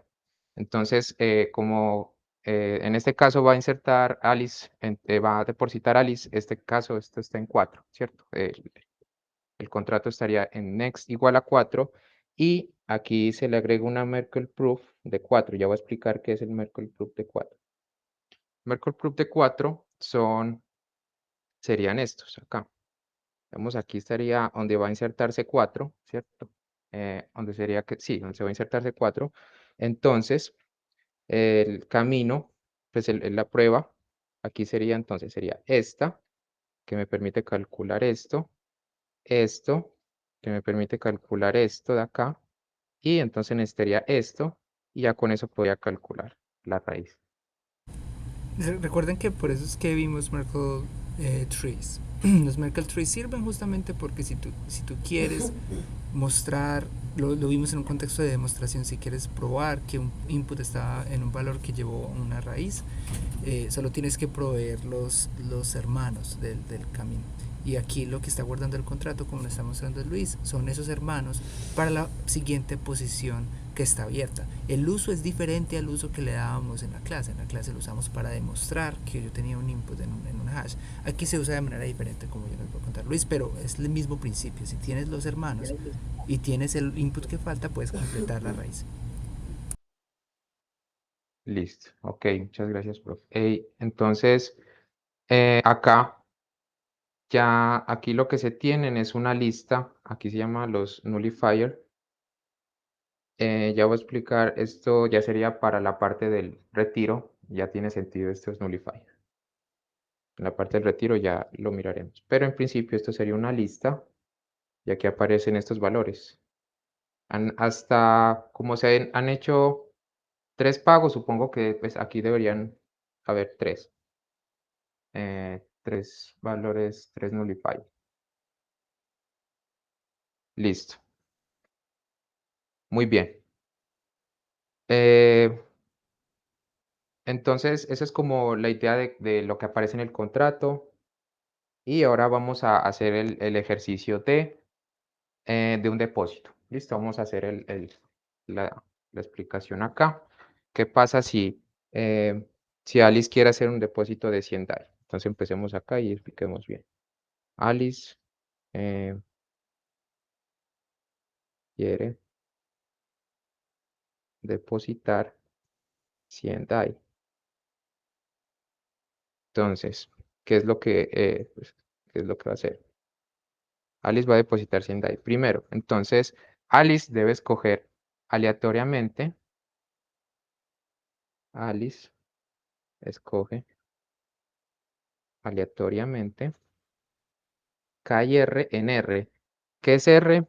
Tomemos R, pues llamemos ese como un dominio de valores aleatorios, que se puede ver como una cadena de 128 bits. Pues yo creo que eso es suficiente para esta descripción.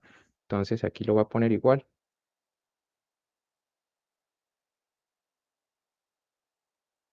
Listo. Ese sería el primer paso. Segundo paso, pues aquí ya vemos que es C4 como tal. C4 es H1 de KR. Aquí se manejan dos funciones hash, H1 y H2. Entonces, cada una tiene, pues, es una hash específica. Listo. Entonces, para el depósito usamos H1. ¿Ok? En este caso usamos H1. Y para retiro usamos la hash tipo 2. Entonces, en este caso, la moneda C4 será H1 de estos dos valores aleatorios. Y lo siguiente, paso 3, es ya tenemos la moneda, entonces ahora lo que hacemos es insertar la moneda, es insertar C4 en el árbol de monedas, en el árbol de monedas de Marco. Entonces aquí insertamos C4 en el árbol de Merkle de monedas. Entonces, si uno inserta C4 acá, entonces toca, pues habría que recalcular la raíz. Esa es como cambiaría. Digamos que aquí ya está C4.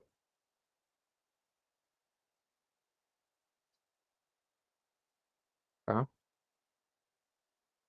Entonces habría que recalcular este valor, ¿cierto? Bueno, cambiaría ya el árbol, se desactualiza. Listo. Entonces, eso es lo que pasa, pues eso es lo que haría Alice en este caso en el depósito.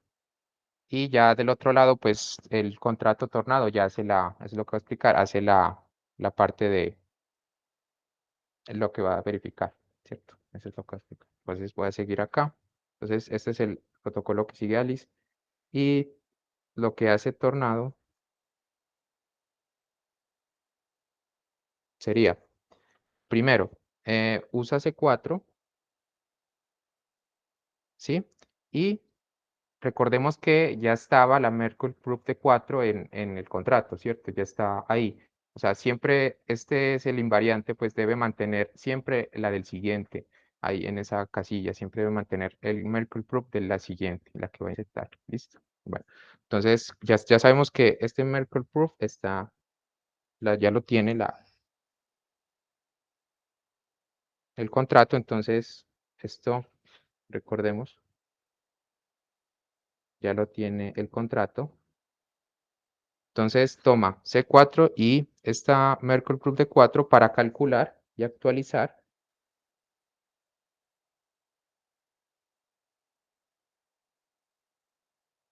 la raíz del árbol. Segundo, bueno, aquí lo que tiene que hacer es, como tiene que mantener ese invariante, pues lo que hace es actualiza, sí, actualiza Merkle Proof de 5, o calcula Merkle Proof de 5 y lo almacena y lo guarda ahí. Entonces, sí, tiene que mantener el invariante. Entonces, aquí sería actualizar pi Merkle Proof de 5 para el siguiente depósito.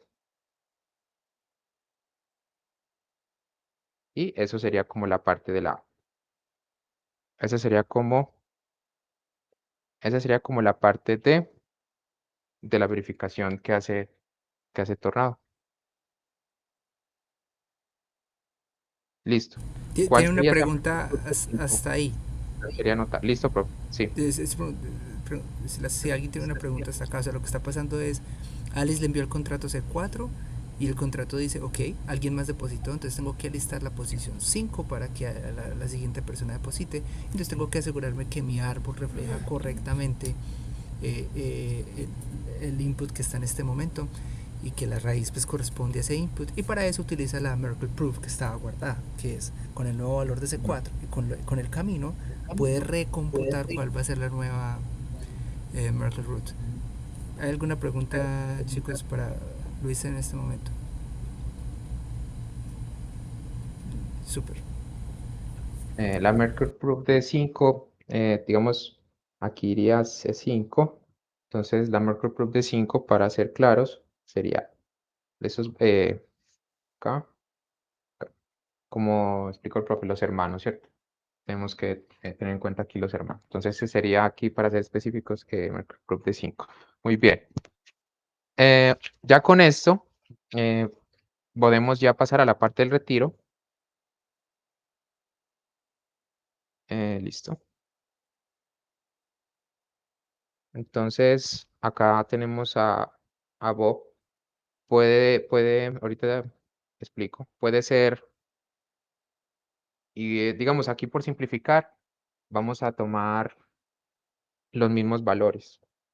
O sea, Bob tiene lo podemos llamar billete, K,R, ¿cierto? Y este K,R, por simplicidad del ejercicio, asumimos que es el mismo KR que generó Alice, ¿sí? Pero en principio pues no necesariamente tienen que ser iguales, pero para explicar el ejercicio vamos a asumir que sí. Listo, entonces Bob tiene este billete, estos dos valores, y estos dos valores no son, a ver, sí, no, hasta ahí vamos bien, ¿cierto? No sé si hay, o sea, sí, O sea, Bob puede ser el mismo Alice que tiene K y R, entonces quiere retirar un año después, o Alice le dio el K y el R a alguien más para que retirara. Entonces una transacción a ti, no quiero que vean que, que te diste la transferencia a ti, entonces te di el K y el R para que retires después. exacto. Entonces, supongamos que, entonces, lo que Bob quiere hacer es, Bob, eh, o sea, Bob quiere probar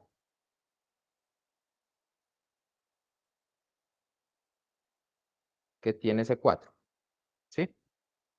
Y supongamos que pero él quiere probar que tiene ese 4 y él afirma que tiene un valor, ¿cierto? De una moneda, pero no dice cuál moneda en las hojas. Entonces, para este ejemplo, supongamos que ya en este punto, pues ya ha pasado un buen tiempo, entonces el árbol está, pues en nuestro árbol como solo es de altura 3 será, sí, ya se llenó. Aquí están los 8 valores.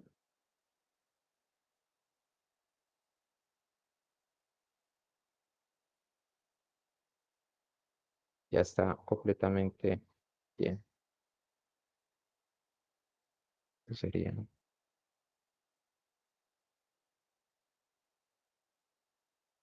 Sí, entonces, ¿qué sería la raíz? Entonces, ¿qué hacemos en este momento? Entonces, ¿cuál sería, digamos, la primera como enfoque que uno pensaría para retirar o para probar que en efecto Bob sí tiene estos valores KR que están asociados a una moneda? Entonces, digamos que el primer enfoque que a uno se le ocurre,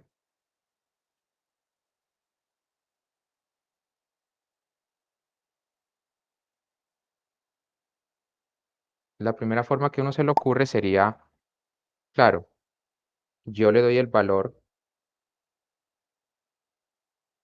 en limpio de KR, le doy el valor en limpio de KR a Tornado. Lo que hace Tornado es hashear, hacer H1 de KR, y pues si H1 de KR es una moneda de la hoja, pues entonces, ¿cierto? Es igual a es una moneda, entonces ya simplemente revisa que sí sea la moneda y pues efectivamente está comprobando pues que sí, ¿cierto? Que sí la tiene. Entonces no sé, o sea, cuál es el problema. Ustedes ven, no sé si ven cuál es el problema con este primer enfoque, esta primera solución.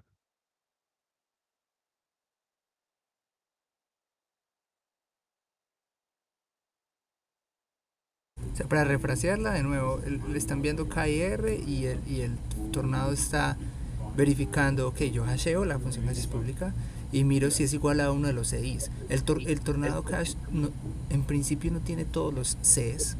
El tornado cache no necesariamente tiene acceso a todos los Cs, pero pensemos que tiene acceso a todos los Cs. Pensemos que están almacenados en el contrato. Entonces, el contrato tiene C1, C2, C3 hasta C8. Esos son valores públicos, esto no es nada privado. Y el contrato va a hashear y va a ver, ok, esto me dio igual a C4, entonces tú puedes retirar la moneda C4. Y la pregunta es, ¿qué falla con eso? Entonces, ¿me recuerdas si los Cs hacen referencia como a las posiciones de los depósitos o a los valores depositados? Las monedas, Sí, pues sí, los subís. supongo, pues como uno lo está explicando, es inserto el primero, después inserta el segundo, el tercero, es secuencial, sí, Si la cantidad es la misma para todos, lo que importa es la sí. posición.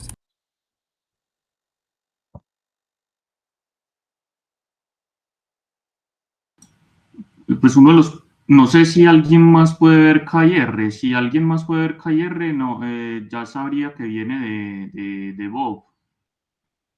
Si uno puede ver KR en algún momento, Luis, no sé.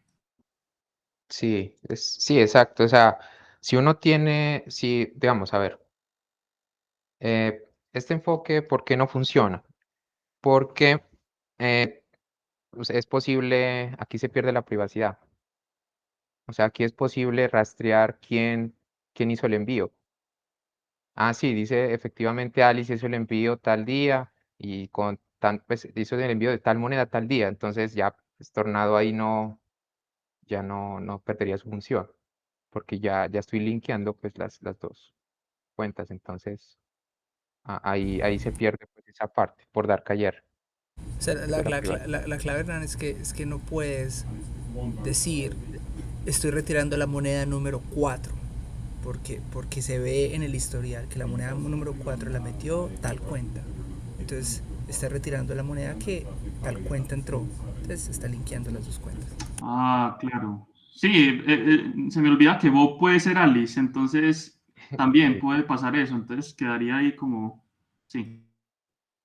Entonces, en este momento, pues vemos que ya no es posible, ¿cierto? No funciona este enfoque. Entonces, veamos una segunda opción. En esta segunda opción, pues obviamente aquí tenemos que usar aquí ya se hace necesaria una prueba de conocimiento, es una SNARK. zero knowledge snark. Entonces, la zero knowledge será entonces Bob. Entonces, ¿cuál es digamos, el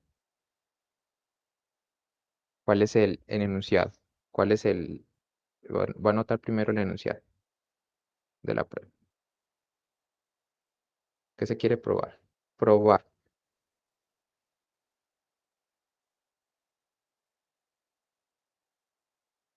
que tengo KR tal que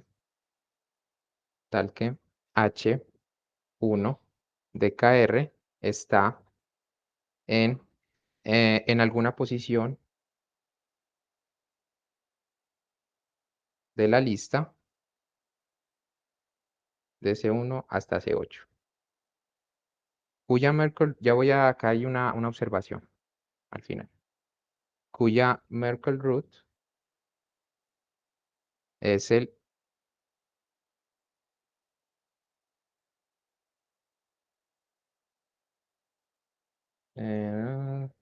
cuya Merkle, bueno, acá hasta aquí. Esto, como dijo el profe, no, en sí, si esta fuera lo que quisiéramos probar, no está bien. ¿Por qué? Porque lo que dice el profe, no está guardándose cada moneda por espacio, por, por asuntos de espacio, no se está guardando cada moneda en el árbol, ¿cierto? Entonces, lo que se está guardando es la raíz. Entonces, aquí podríamos cambiar esto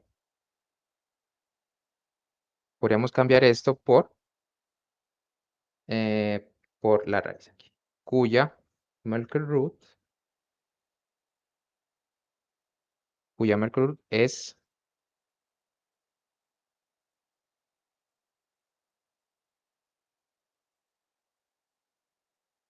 así. O sea, aquí que la Merkle root coincide. O sea, la Merkle root aquí es la misma. Listo. Ese es como lo que se quiere probar. Ese es como la SNARK. Luis, permíteme complementar una cosa rápida. Aquí hay una sutileza y es que el contrato no conoce C1, C2, C3, o sea, eso se lo envía a cada persona cuando hace la moneda, pero el contrato se olvida. Eso es porque el contrato tiene que ser pequeño. Recuerden lo que nos hablaba Ari, es costoso tener el espacio en el Ethereum y no queremos que sea grande. Entonces realmente lo que va a probar Bob aquí no es exacto, es la sutileza de la que hablaba Luis, no es que está entre los C1 hasta el C8 porque el contrato no sabe qué es C1 y C8, o sea, eso no existe desde el punto de vista del contrato. Lo que existe es la root. Entonces la que le va a mostrar Bob es, yo conozco K y R, tal que con este camino, o sea, le va a mostrar los siblings, le va a mostrar los hermanos, tal que con estos hermanos, si tú completaras, si tú siguieras el camino del árbol, llegando a la raíz, llegarías a la misma raíz que tienes almacenada en memoria. Y eso sí es un statement que está bien definido porque el contrato sí tiene acceso a la Merkle root. Entonces esta es la sutileza de la que nos hablaba Luis, de que no es que estás probando que tú estás entre el C1 y C8 porque desde el punto de vista del contrato C1 y C1 hasta C8 no existen. Lo que existe es la Merkle root. Entonces lo que está probando el prover aquí es membership, es yo pertenezco a esa lista que tú no conoces, pero te la puedo completar. Mira, que te estoy dando para que la completes y llegues a esta raíz. Muy bien, muchas gracias, profe. Entonces, ya, ese es, digamos, a grosso modo, cuál sería lo que habríamos que probar, pero si lo queremos escribir formalmente, lo que habría que hacer es... Luis, ¿sabes? Te sugeriría que omitiéramos la escritura formal por propósitos de Bueno, tiempo. entonces, listo, entonces, Está claro entonces, el statement, gracias. o sea, realmente hay una forma formal de escribirlo, esto no es nada Claro. abstracto, esto es muy concreto, pero alguien tiene una pregunta con el statement que se estaría demostrando. Ok, esta es la SNARK, o sea, aquí es donde está, aquí conecta con el curso, esta es la parte del curso. Y entonces, no sé si aquí alguien nota que falta un detalle. O sea, hasta ahí ya está, falta algo. No sé si alguien sabe qué falta para acabar. O sea, para que ya se complete la parte de la prueba. O sea, sí.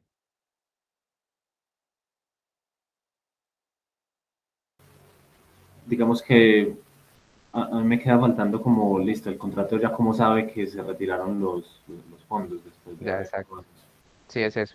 Entonces, aquí hay otro paso que O sea, es, por cierto, para aclarar, ¿cómo sabe que se retiraron?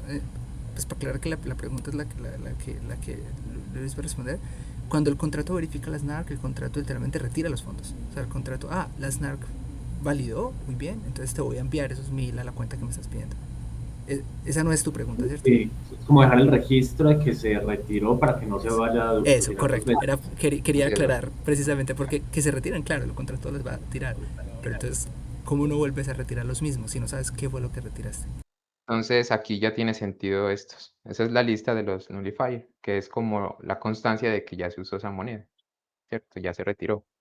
Entonces aquí ya iría un NF4 que viene siendo, NF4 viene siendo ya esta que hablé, que haya dos hash, dos funciones hash, entonces sería H2 de K, del primer valor. Entonces con eso ya tengo constancia de que se usó la moneda y ya no se puede volver a usar. Esto es lo que dice justamente Nicolás. Es eso. Eso sería como, y ya con eso, pues con eso ya funcionaría. Eso es lo que es el protocolo de retiro. Eso sería lo que se hace cuando se retira. Entonces, eso es a grosso modo lo que pasa. Pero ¿qué información hay en ese NF? ¿Cómo sé que se gastó ese en específico?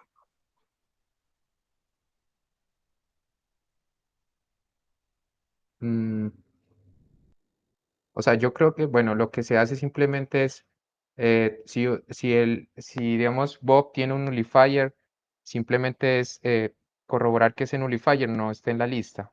Entonces, si no está en la lista, puedo usarlo. Si no, si está en la lista, pues es porque ya se usó. Entonces, yo creo que es una comparación. Sí, no sé si estoy bien. O, o el profe me pueda complementar, ayudar. Sí, la idea es, puedes bajar por favor, cambiaste el statement ya. No me di cuenta si cambiaste el statement. Porque lo que tienes que mostrar cambia un poquito.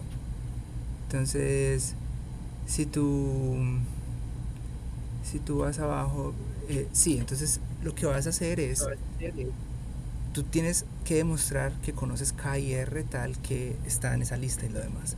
Pero entonces lo que vas a hacer también es poner un commit acá, un commit a través de este nullifier. El nullifier es como, no te estoy dando K en limpio, pero te estoy dando un commit acá, que es la hash de K, ¿sí?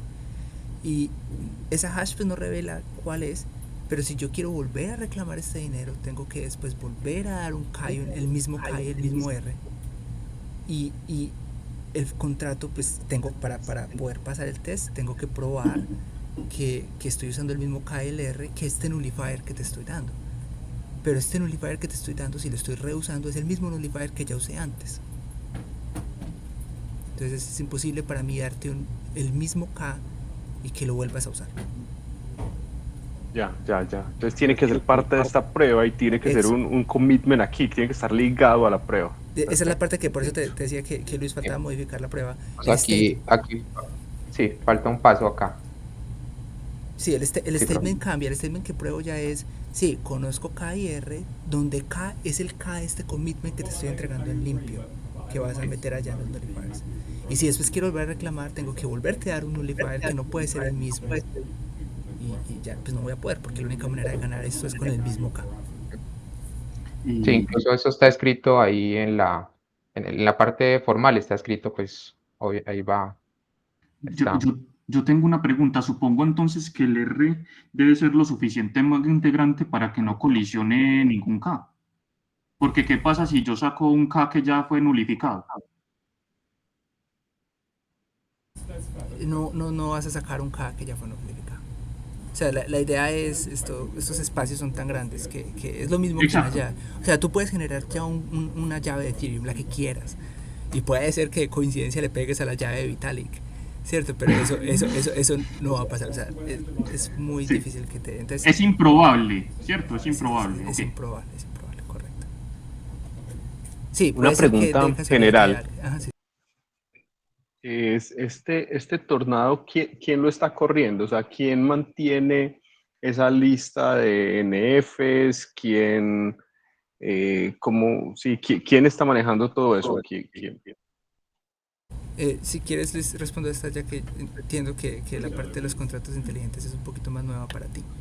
Sí, profe. La parte de esto, la magia, justamente como nos contaba, bueno, tú no estás en la parte de ahí, pero el punto es que estos son smart contracts, es un contrato inteligente que está escrito en el ecosistema de Ethereum, está en la nube, como nos contaba Luis, y esta lógica está escrita ahí. ¿Quién corre esto? Los mineros. Pues ya hoy en día no son mineros, son validadores, pero los mineros, cada vez que Alice quiere depositar, lo que hace es enviar su transacción firmada a los mineros, y los mineros dicen, ok, voy a incluir esto en mi próximo bloque. ¿Qué me estás pidiendo? Me estás pidiendo que llame tal smart contract que está en la dirección número 1, 2, 3, 4, voy, tomo tu input, lo pongo ahí, ejecuto la lógica del smart contract y coloco mi bloque en la blockchain. Si yo cometo un error como validador, pues no se sube en la blockchain. Esa es la magia de la blockchain. La única forma de subir el código ahí es si ejecuto el código correctamente. Entonces, ¿quién lo mantiene? Nadie. O sea, la gente de Tornado Cash lo escribió una vez, está ahí, y ese es el código de Tornado Cash y ya lo puedes llamar cuantas veces quieras. El único pequeño detalle, Daniel, es los Cs, los C1, C2, C3 y esas cosas. Pues, por ejemplo, Alice tiene que retirar, entonces cuando vas a retirar tienes que mostrar que conoces K y R. Si subes por favor al árbol, Luis, ahí, acá, puede ser este. El de abajo, no, el de abajo. Cuando quieres retirar C4, tienes que ayudarle a la SNARK. Contiene muchas cosas, contiene yo conozco K y R, tal que si completas este árbol, entonces tienes que dar los hermanos. Los hermanos en este caso son C3. Eso, porfa, ayúdame ahí. C3, el de la izquierda. Esos los necesita Alice para construir la prueba. Y esos no están en el contrato. Alguna vez estuvieron en el contrato porque alguna vez C3 fue enviado al contrato, alguna vez el Merkle Proof de la posición 4 estuvo parte del estado del contrato, pero ya no. Entonces, si eso se olvida, si está en el historial, pues bueno, Alice lo puede coger del historial. Si eso se olvida, pues tenemos que asumir que hay alguna manera en la que Alice recordó muy bien eso para poder construir su prueba en un futuro. O que hay un servidor que mantiene estos estados off-chain. Porque esto no es privado, simplemente es mucha información para mantenerla todo el tiempo en el contrato.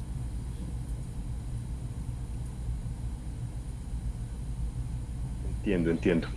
Pero es súper bonito. Y por cierto, es la misma idea en Zcash, pero es diferente. Zcash no es un contrato, sino que es una blockchain desde cero. Y es una idea parecida a esto de los nullifiers, es la magia. Es primero poder demostrar que estás en una transacción sin decir cuál, y esos son zk-SNARKs actuando. Y luego la idea del nullifier, que es yo tengo que darte una hash de lo que usé para retirar, y pues no puedo darte la misma hash dos veces. Entonces, muy bonito me parece. ¿Alguna otra pregunta para Luis? ¿O Luis le faltó algo para incluir? Yo creo que... No, eso eso era lo Sí, que eso era al todo. principio quería cubrir, sí, gracias. ¿Tienen otra pregunta, alguna cosa? Pues ahí sí, me gustaría pues como si se tiene tiempo, ¿cuál fue el problemita con este Mixnet que en algún momento se volvió una cosa muy controversial? Sí, no es tan importante técnicamente, pero bueno. Yo creo que Luis leyó un poquito sobre eso, ¿cierto? De lo que pasó con... Pero, profe, no sé si me puede complementar. Yo sé que Lazarus hizo un ataque, pero... Lo que yo conozco es que, digamos, como esto se vuelve como una, pues esto también se presta como para usos oscuros, por así decirlo. Eso tuvo una persecución pues bastante grande por el gobierno de Estados Unidos. Lo cerraron, pues bueno, no lo cerraron, los contratos inteligentes entiendo que todavía existen y eso nadie los va a poder bajar, pero pues cerraron el sitio, la interfaz gráfica, pues la cerraron. Muchos protocolos que tenían fondos y que estaban representados por empresas reales también tuvieron que bloquear como los fondos que tenían estos desarrolladores ahí. Y creo que el desarrollador principal del proyecto incluso lo Esto es un prisión por problema, eso. sí. Creo que está en corte, sí. Entonces, sí, yo entiendo que... Entonces, la idea es, el contrato no se va, el contrato está ahí, tú ya lo puedes llamar. Eso me parece puedes súper mandarle. curioso. No, lo que pasa es que creo, lo que viene a ser como la Cámara de Comercio de Estados Unidos, básicamente dice, Ok, en algún momento si tú quieres comprar algo con Ethereum en dólares, tienes que sacarlos. Y para sacarlos tienes que ir a un exchange, que tú le envías DAI o le envías algo al exchange con tu cuenta de Ethereum, y ellos te devuelven dinero en tu cuenta bancaria, ¿cierto? Ese momento de salida, esos bancos, esas entidades están reguladas, ellos tienen que tracear de dónde viene eso, y básicamente trazar. Están con la instrucción de que si en esa traza eventualmente llegan a que interactuaste con Tornado Cash, no te pueden sacar el dinero y te sancionan. Y ya ahí es donde está tu identidad, tú tienes una cuenta con ellos, ellos te van a dar una cuenta, o sea, ahí es donde está tu nombre como persona. Entonces esa es básicamente, el contrato existe y tú puedes hacer todo lo que quieras con eso, es que no puedes sacar, nunca pudes convertirlo en dinero porque te tracean. Entonces es como, interesante. Muchas gracias. Sí, y es porque hubo un ataque del grupo Lazarus que hizo que básicamente Estados Unidos dijera no más tener. Bueno, entonces perdón, Nicolás también iba a hacer una pregunta antes de que me preguntara, si me parece. No, era relacionado con eso. Listo, súper bien. Entonces, yo les sugiero que para los propósitos de los demos y lo demás que queremos hacer, bueno, antes que nada, esto cierra la parte de SNARKs, entonces muchas gracias.